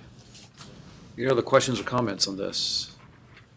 We've held in abeyance a potential amendment. Is there a motion or further discussion on that, Mr. Mayor? So I guess we have to move to modify the EDR first. So I would move that we modify the EDR by changing the second bullet point from, to notes that the U.S. Commission of Fine Arts deferred action on the project at its September 19th, 2013 meeting and concurs with the CFA's comment that the District Department of Transportation, comment to the District Department of Transportation that the bridge design was not an appropriate response given its importance as a gateway into the city and its setting. So it's deleting the word commenting and replacing it with and concurs with the CFA's comment that, comment to. Got it. Second. It's been moved and seconded. Any discussion on that amendment? Hearing none, all in favor of that amendment, say aye. Sorry. I'm sorry. Could you just repeat it? Could you just read it back? Sure. You want the whole thing or just the substitution? Just the substitution. So after the word meeting, delete the word commenting and insert and concurs with the CFA's comment to the District of Department of Transportation and so on. Okay. Got that? Okay. Again, it's been moved and seconded. All in favor of that amendment, say aye. Aye. Opposed, no. Amendment's adopted. Any further discussion of the amended EDR? Hearing none, is there a motion on the amended EDR? Moved and seconded. All in favor of the EDR as amended, say aye. Aye. Opposed, no. It's adopted. Thank you very much. Thank you.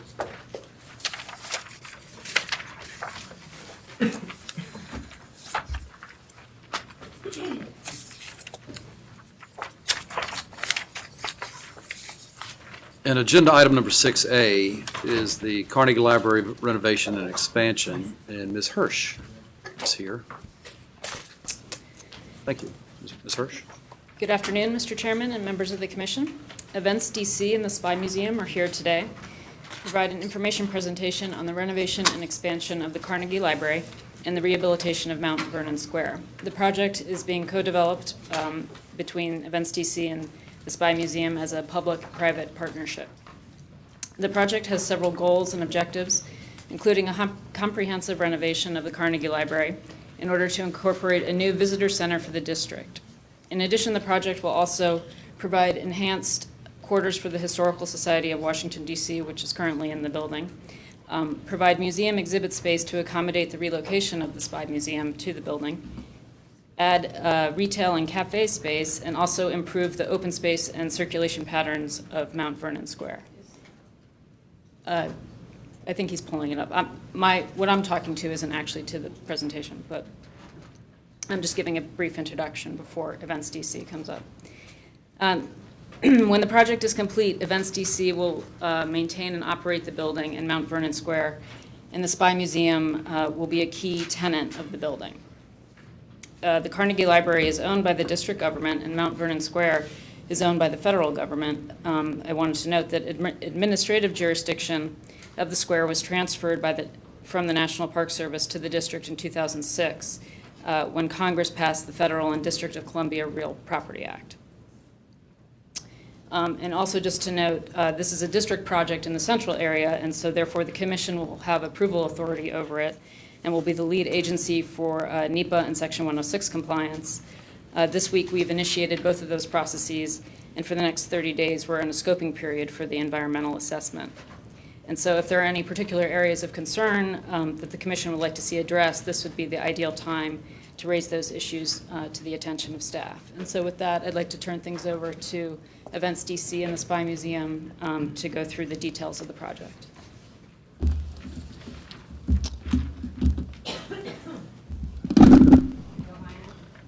A little higher, thanks. Thank you, Ms. Hirsch, and good afternoon to the Commission, and thank you for having us. My name is Greg Odell. I'm the President and CEO of Events DC, which is legally the Washington Convention and Sports Authority. We are so honored to be the sponsoring agency for this redevelopment project for Carnegie Library at Mount Vernon Square. For those who may not know, the authority, or Washington Convention and Sports Authority, or Events DC, by our purpose is to really generate economic benefit and have premier destinations through conventions, meetings, sports and entertainment activities. Our venues that we own and operate are the Walter E. Washington Convention Center, RFK Stadium and Campus, the Armory. We also own National Stadium, although we don't operate it. And then obviously this wonderful Carnegie Library that we're talking about here today. With the library and Mount Vernon Square, as you know, there's lots of rich history here.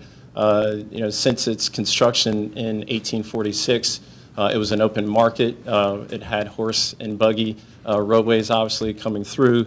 Also from 1903 to 1970, it was the city's central library, and those funds obviously were provided by Andrew Carnegie.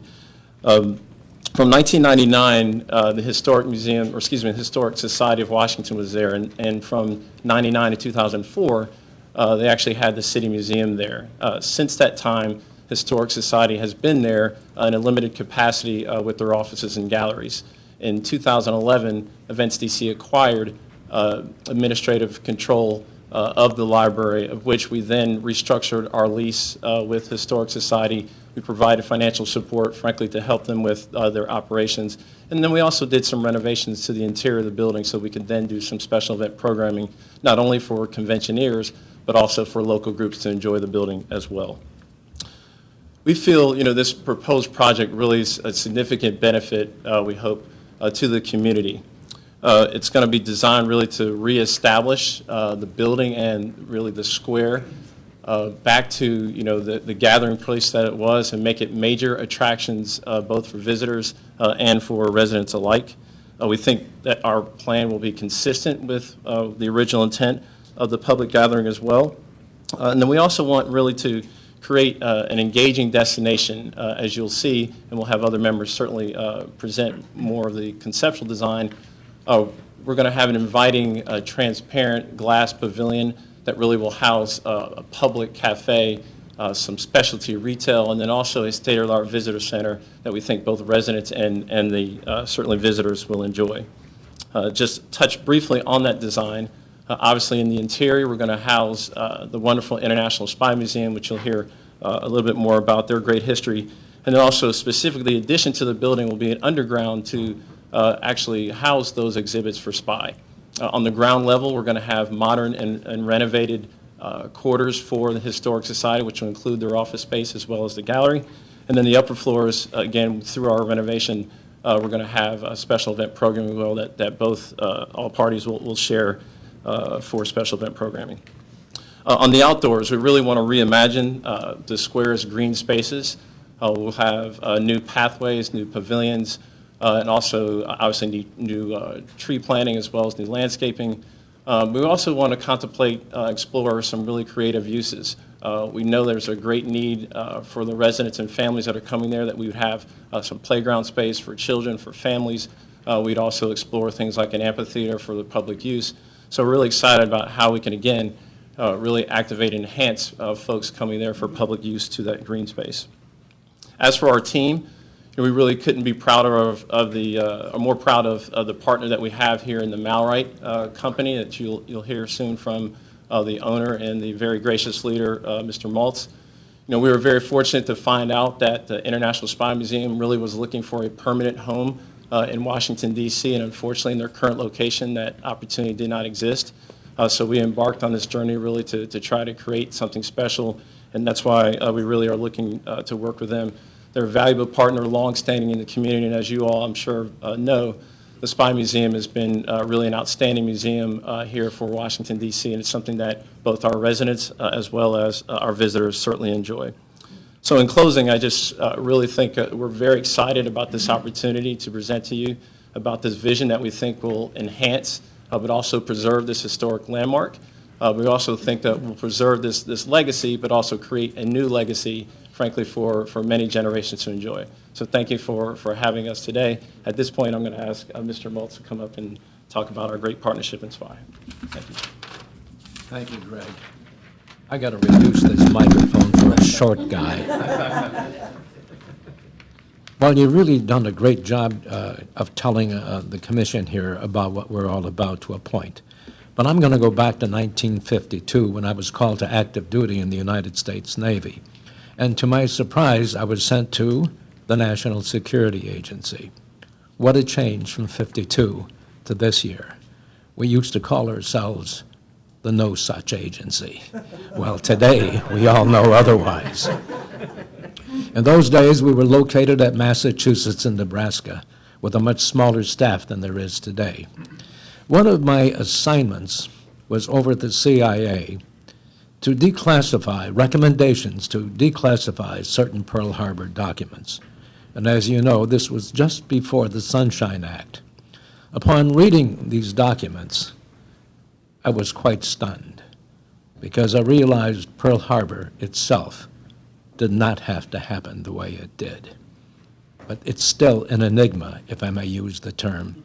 No one has been made responsible for the problem, and I won't go into the details of some of those documents.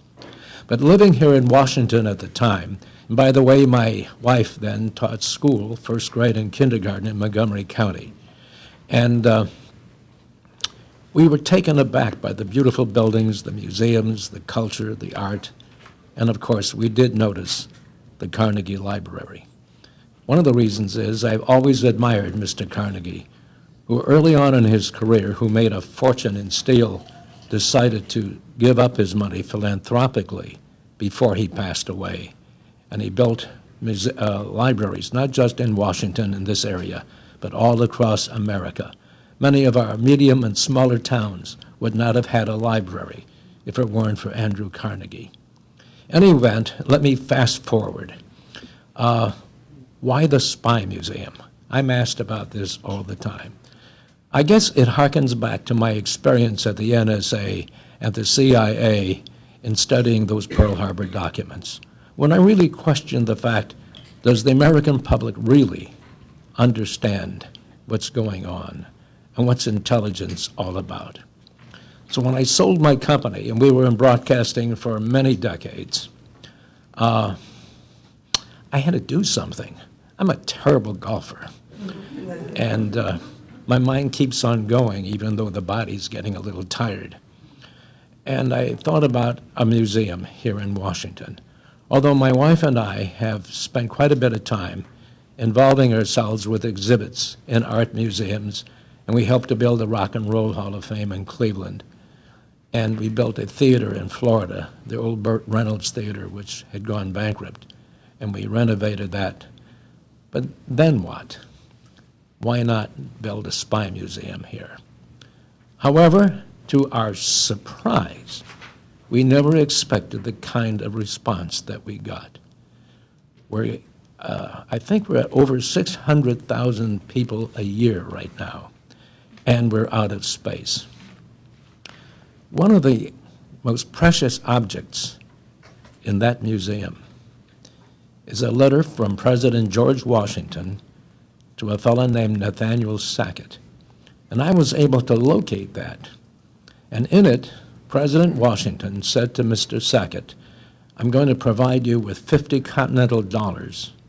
Keep 25 for yourself and spend the rest of your career in recruiting and building an intelligence or a spy agency. We have that letter, and it's very precious, and it's in the museum if you want to see it for yourself. Anyway, here we are today, sold the company, built the museum, and my kids are absolutely not interested in getting involved in it. I'm sure some of you have had that kind of experience. Anyway, at 84 years of age, we said we have to do something with this museum. And we didn't want to sell it to a Disney or do something that was pure entertainment. It is entertaining, but it's fact. So we decided, and the family did too, including our 3 children and my wife, to turn this into a 501c3 and give it to our community, which we filed for in July of this past year. So, and then as we began looking for a larger space, Greg came onto the scene and said, how about the Carnegie Library? Well, as you know, it's a beautiful monument, but it's not a functioning building. So what do? We looked for an architect who was very much specializing in restoring historical buildings, old courthouses, university buildings, etc. And we came upon Dan Kelly. His idea was to go underground for the exhibit space, and where we had to expand underground to use glass so that it would not take away from the beauty of the existing Carnegie Library. And that's exactly what we will be showing you in due time. And I understand this is an informational afternoon, so we don't have to get into great detail at this point in time. But that's pretty much the story, and we're very excited about it and look forward to it. And I thank each and every one of you for entertaining us today. Thank you.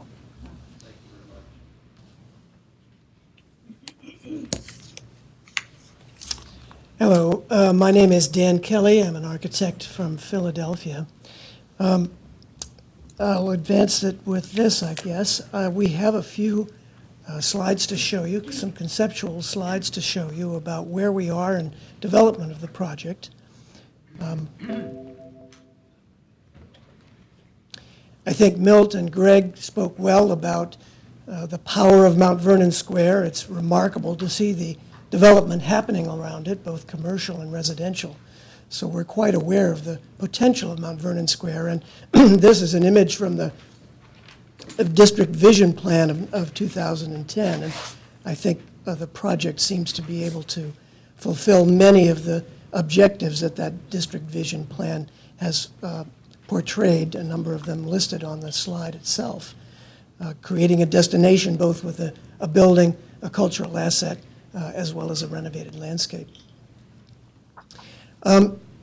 When we're talking about adding or putting 3 user groups in this building and on this site, that would be the Historical Society of Washington, Events DC, and the Spy Museum, we have a challenge because the program space is larger than the Carnegie Library itself. So this diagram shows our approach, our conceptual approach.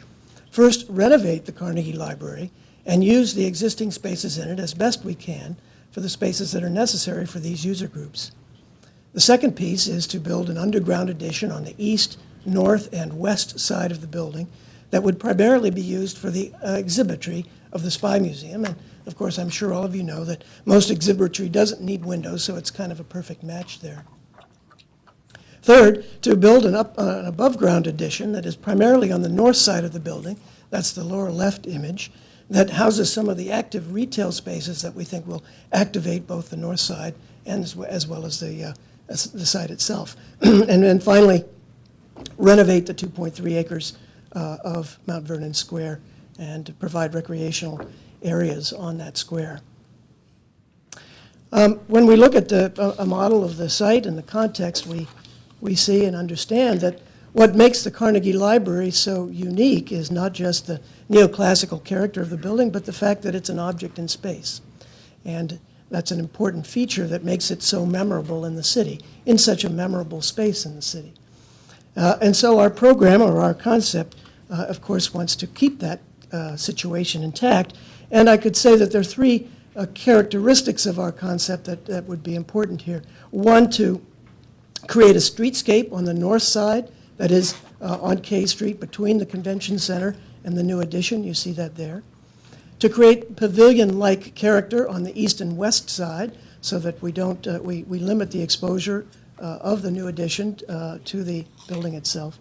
And then third would be to use transparency, as Milt suggested, to have a contrast between the new addition and the solid, opaque, powerful neoclassical building that the Carnegie Library is.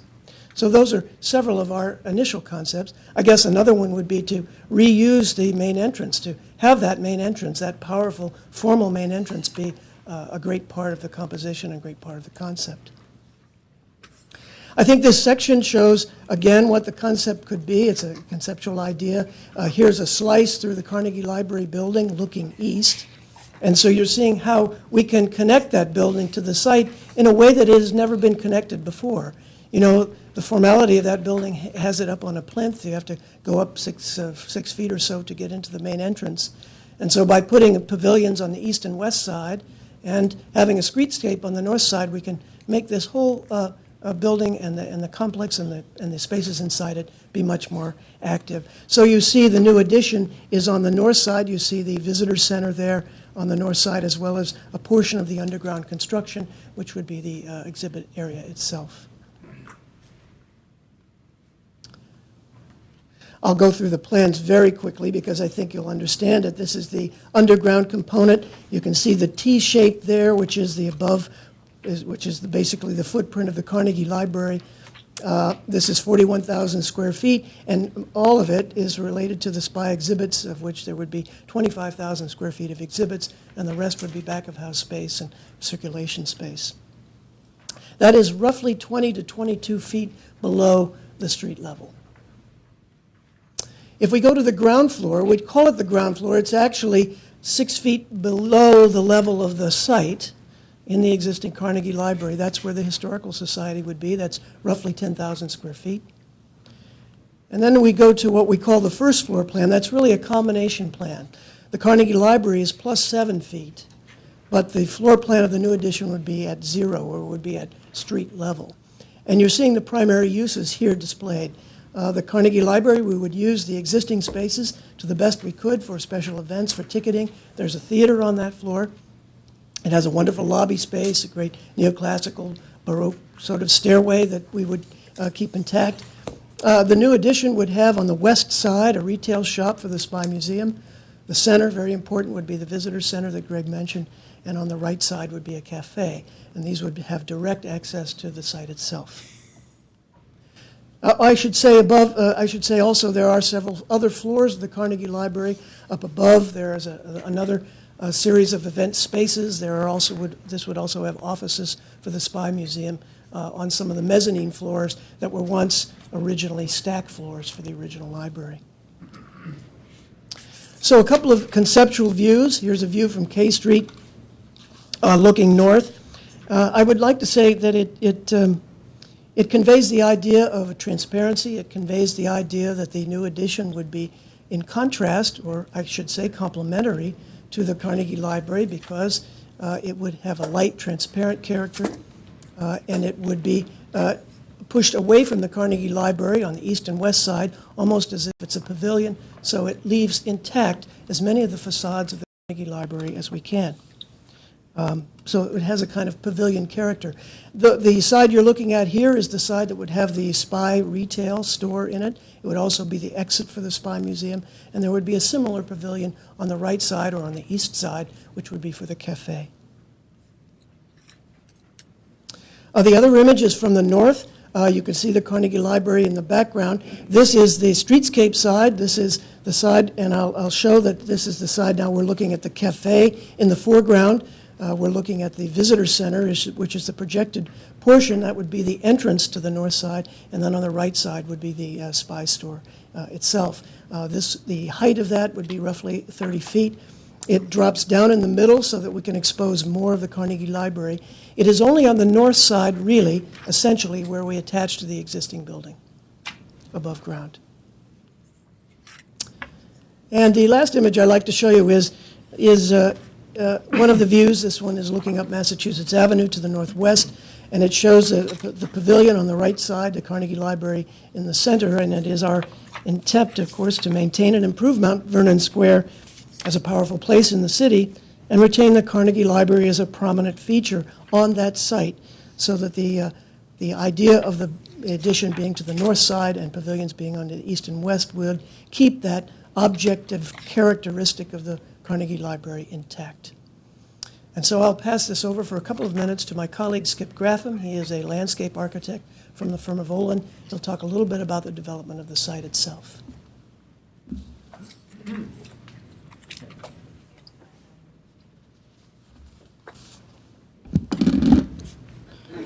Thank you. Skip Graffam from Olin, landscape architect. I just have 4 slides that I wanted to show you to talk a little bit about the context, how that's influencing our thinking on the site, some ideas of the organization of the site, and some conceptual design ideas that we are working through with the design team. First, just a little context. Obviously, this has been an important place in Washington since the drawing of the L'Enfant and the Ellicott plans. It's an interesting conjunction of obviously vistas and avenues, and it's one of the reservations that has had a lot of activity from its neighborhood. It was the Northern Liberties neighborhood, and it was one of the sites of early community activity and use as an open space in Washington, with a market, a firehouse, a gathering space, a polling place, and so forth, and then eventually into a park and a cultural institution. So we're very interested in that resonance of that neighborhood and community engagement with the square. You've seen it's transitioned over time on the right-hand side there. Obviously, at the beginning, it was really just a continuation of the major avenues, the 4 streets, New York, Massachusetts, K, and 8th. They actually went through the site itself. There was a central fountain, but basically it was all about traveling through the site. Later in the late 1880s, the site was filled in, and it was given a more curvilinear or Baroque circulation pattern. But as you've seen, because of that conjunction of those major streets, this has always been a site about movement through and around the site. And at the bottom, of course, once the Carnegie Library was designed, the site became much more of a Beaux-Arts response to the building itself. And actually the movement here, as it is today, is not quite as efficient as it was in some of the earlier versions. I want to talk a little bit, too, about the context within the city. You can see the Carnegie Library at Mount Vernon Square right in the center there, right south of the Convention Center, and those dashed lines are 5- and 10-minute walking radii from the site. What you'll notice is that there are not a lot of green space in this part of Washington that's within walking distance. So we feel that the neighborhoods that are close by, north of K and north of Massachusetts Avenue especially, could use this as a neighborhood park. We think there's a lot of opportunity to really engage the community and make this a neighborhood place, as well as being a major civic destination for people coming to the convention center, staying in the hotels, people working in the area, and so forth. But this Mount Vernon Square is at a very interesting kind of flip in scale from the larger commercial buildings to the older, more historic neighborhoods. And so we think that's a really interesting dynamic, and one we want to bring and share onto the site. Also, this is very well served by public transit, the streetcar on K Street here, this option, metro stations within 5-minute walking distance, and bike shares. So again, we think it's not only a neighborhood park, a civic park, but potentially a destination park, especially given the program of the Spy Museum and Events DC. Looking at the way the site might organize, the main thing we want to do is obviously engage directly with the addition and the museum as much as possible. The way we've laid it out right here is looking at this in terms of 2 separate zones on the site. The southern 2/3, if you will, would really want to respond and respect the historic character of the library itself. And so the qualities of those space would really be an enhancement of that existing lawn and tree canopy that exists now at the end of those axes, and in support and deference to the library. And the northern third is really more about engaging directly with the addition. So you want to bring those spaces in and out of the building and really activate and engage the new addition and create a very exciting streetscape on the north side that responds really to the scale of pedestrian movement and activity relating to the convention center. So we're looking at several large spaces right now. To the south of the library, the entry plaza, we're looking at how that might work in relation to the street and as a front door and welcoming front door to the Carnegie Library itself.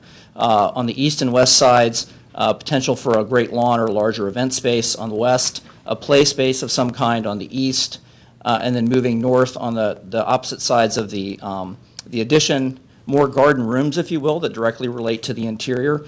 The idea of an outdoor garden room that could be a cafe seating space on the east and almost a exit and a gathering spot after you leave the museum on the west side. And again, that streetscape to the north. There we go.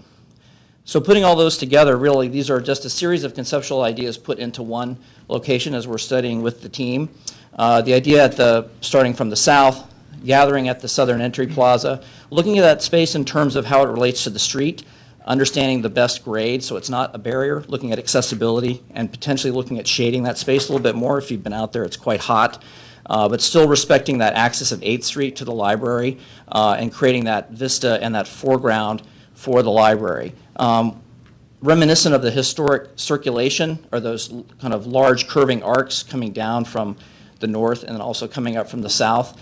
These are really reminiscent of the plan from the 1886 design, but what they are is they're incredibly efficient. They link all the major places you want to go, and they respect and encourage the desire lines that are existing right now. The site, if you've been out there, is very well traveled and tracked down, and so these actually will get people across and through and around the site, but also hit the key moments around the building.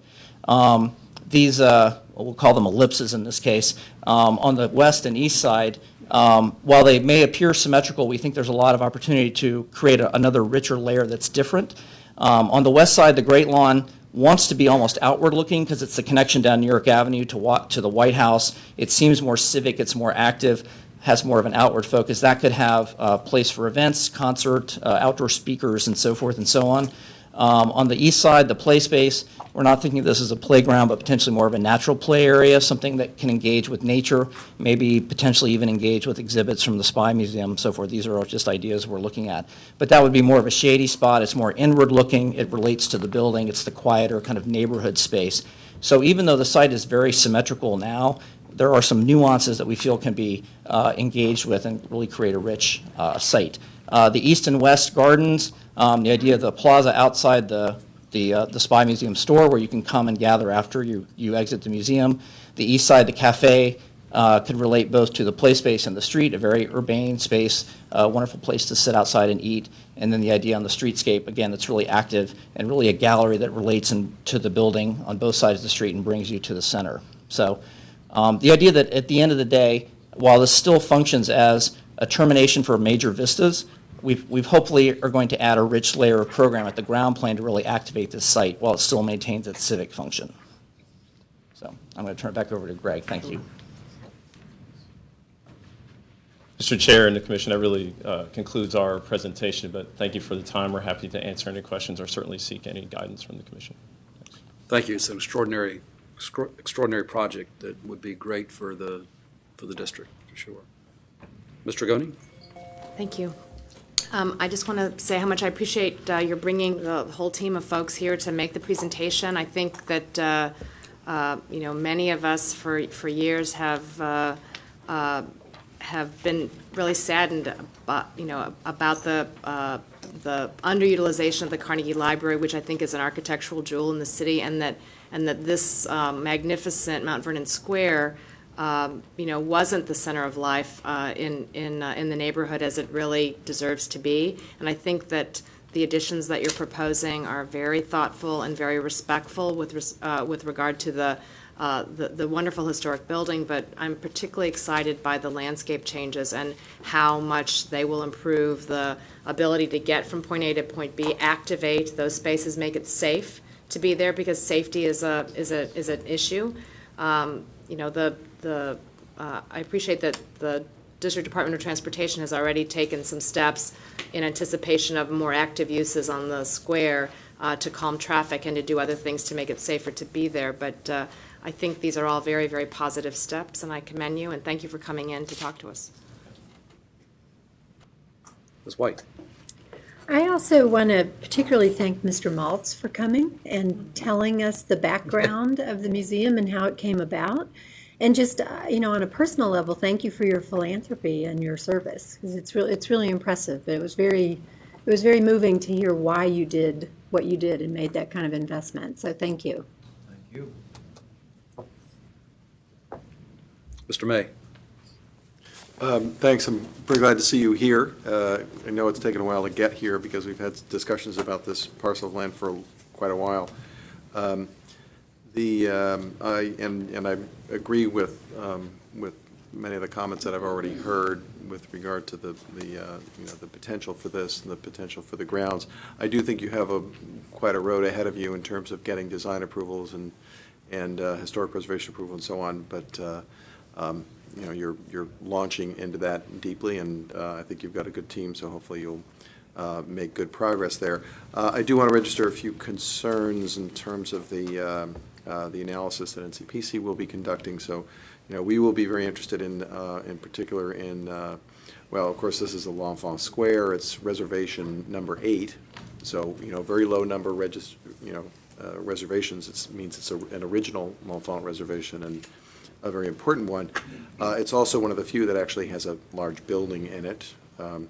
So it's sort of unique in that way, but nonetheless, it created a different kind of local focal point, and we're interested in long views toward the square and actually kind of through it to some extent, because we have some changes in elevation that make that possible over the entirety of the realm that would be affected. So when you get into the Section 106 process, I'm sure that's going to be a concern. I am very interested in seeing how streetcar layouts would eventually work, because I know I've seen some things that may not be in complete sync with what you're proposing, particularly on 7th and 9th. I'm glad Mr. Goni mentioned the fact that it's not a very pedestrian-friendly environment because of the nature of the vehicle kind of dominance. Having the 9th Street there, which is just a great sort of automotive drain, just pulling large volumes of traffic down there, is highly problematic, and it has for years has made even the sort of the walking connection to the convention center a difficult thing. So I'm glad that some attention will be paid to that. And I know you are aware that Park Service is responsible for the 4 parcels that flank the square, and we'd be very interested in talking to you about what your future landscape development, what implications that might have for ours, and we'd like to be part of that holistic conversation, particularly when you factor in streetcar and traffic calming and playgrounds, all those sorts of things. So thank you. Mr. Hart? Yeah, I too would like to thank you for coming and showing us a very exciting way of reusing a highly emblematic building that sits in a wonderful setting, very much in the public eye with the convention center opposite to the north.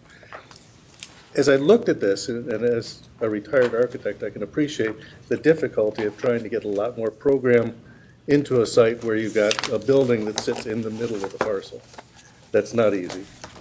Going down below clearly is a way to begin to avoid getting piling a lot of program on top of the site. What I'm kind of concerned about is that by putting the glass pavilions across the entire north edge of the site, and then you're putting a lot of core elements against the old building on the north side, you've obstructed a lot of the architectural elements that really make that building so emblematic. As I look at your plan on page 21 of the book, it looks like you've got some stair cores that sit directly north of the special events and the theater elements.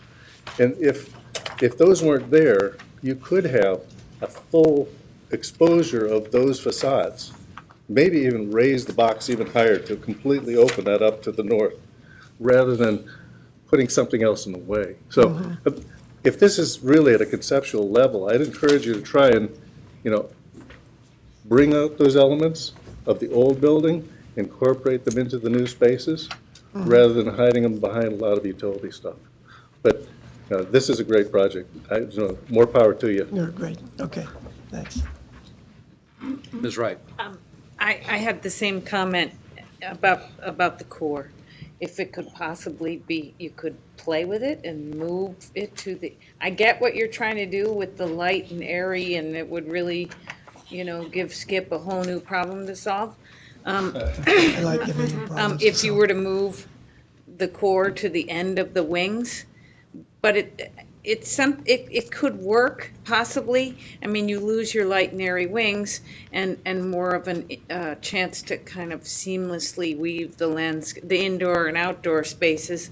But to John's point, it does preserve more of the elevation from the convention center. I mean, I get the whole, it's not a deal breaker as far as I'm concerned. And I think the landscape plan is brilliant.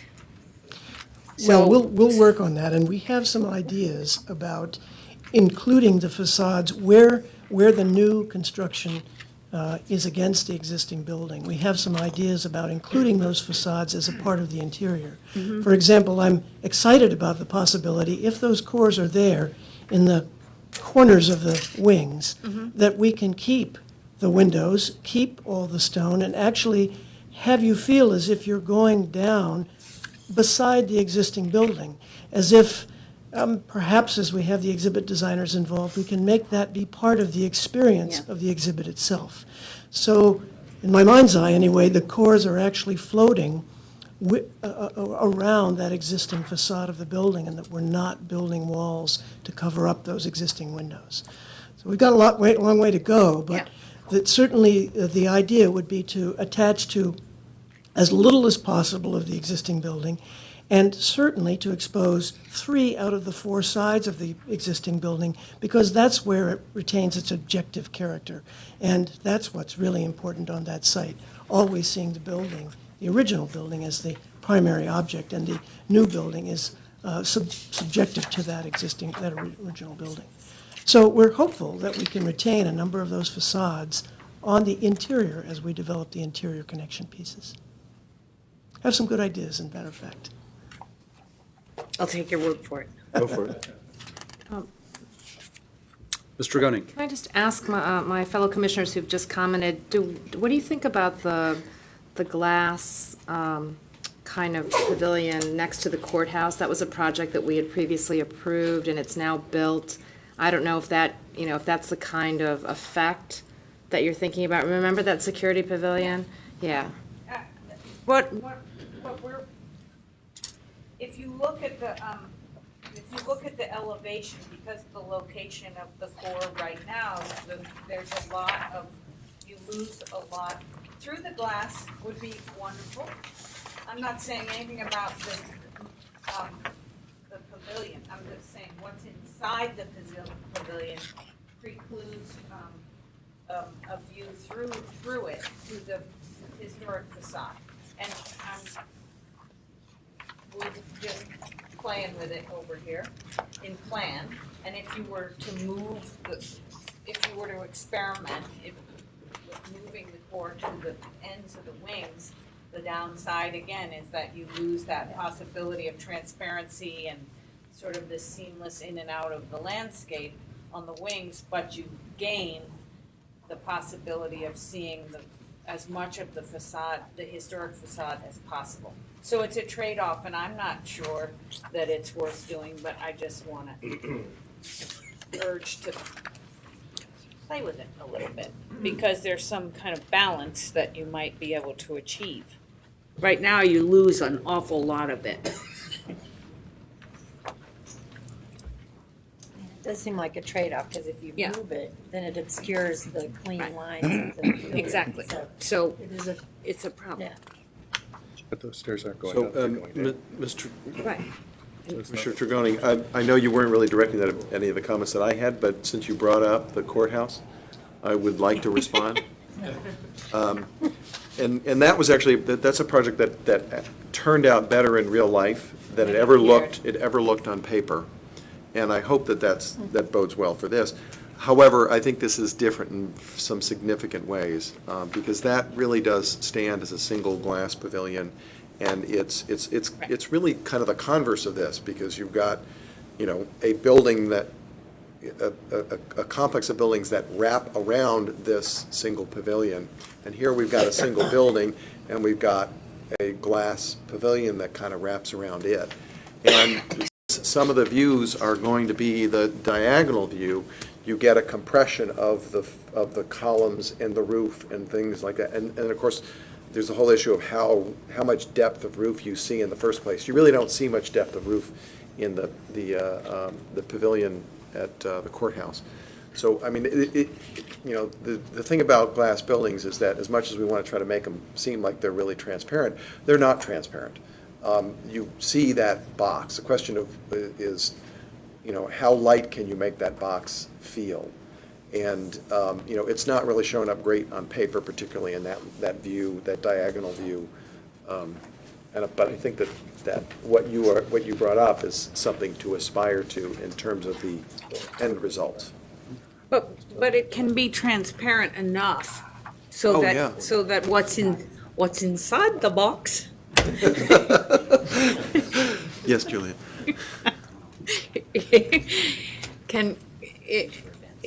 Never mind. You already got No, my I know. And I agree with your comments about moving pieces away from the building to make the pavilions seem more glass pavilion-like, even though there's going to be a solid mass. And more part of the old building. Right.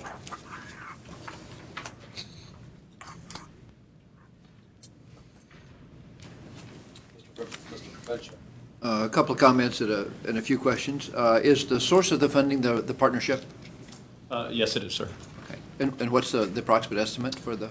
Right now, Can you reveal it? conceptually, we're probably between close to $70 to $75 million. Okay.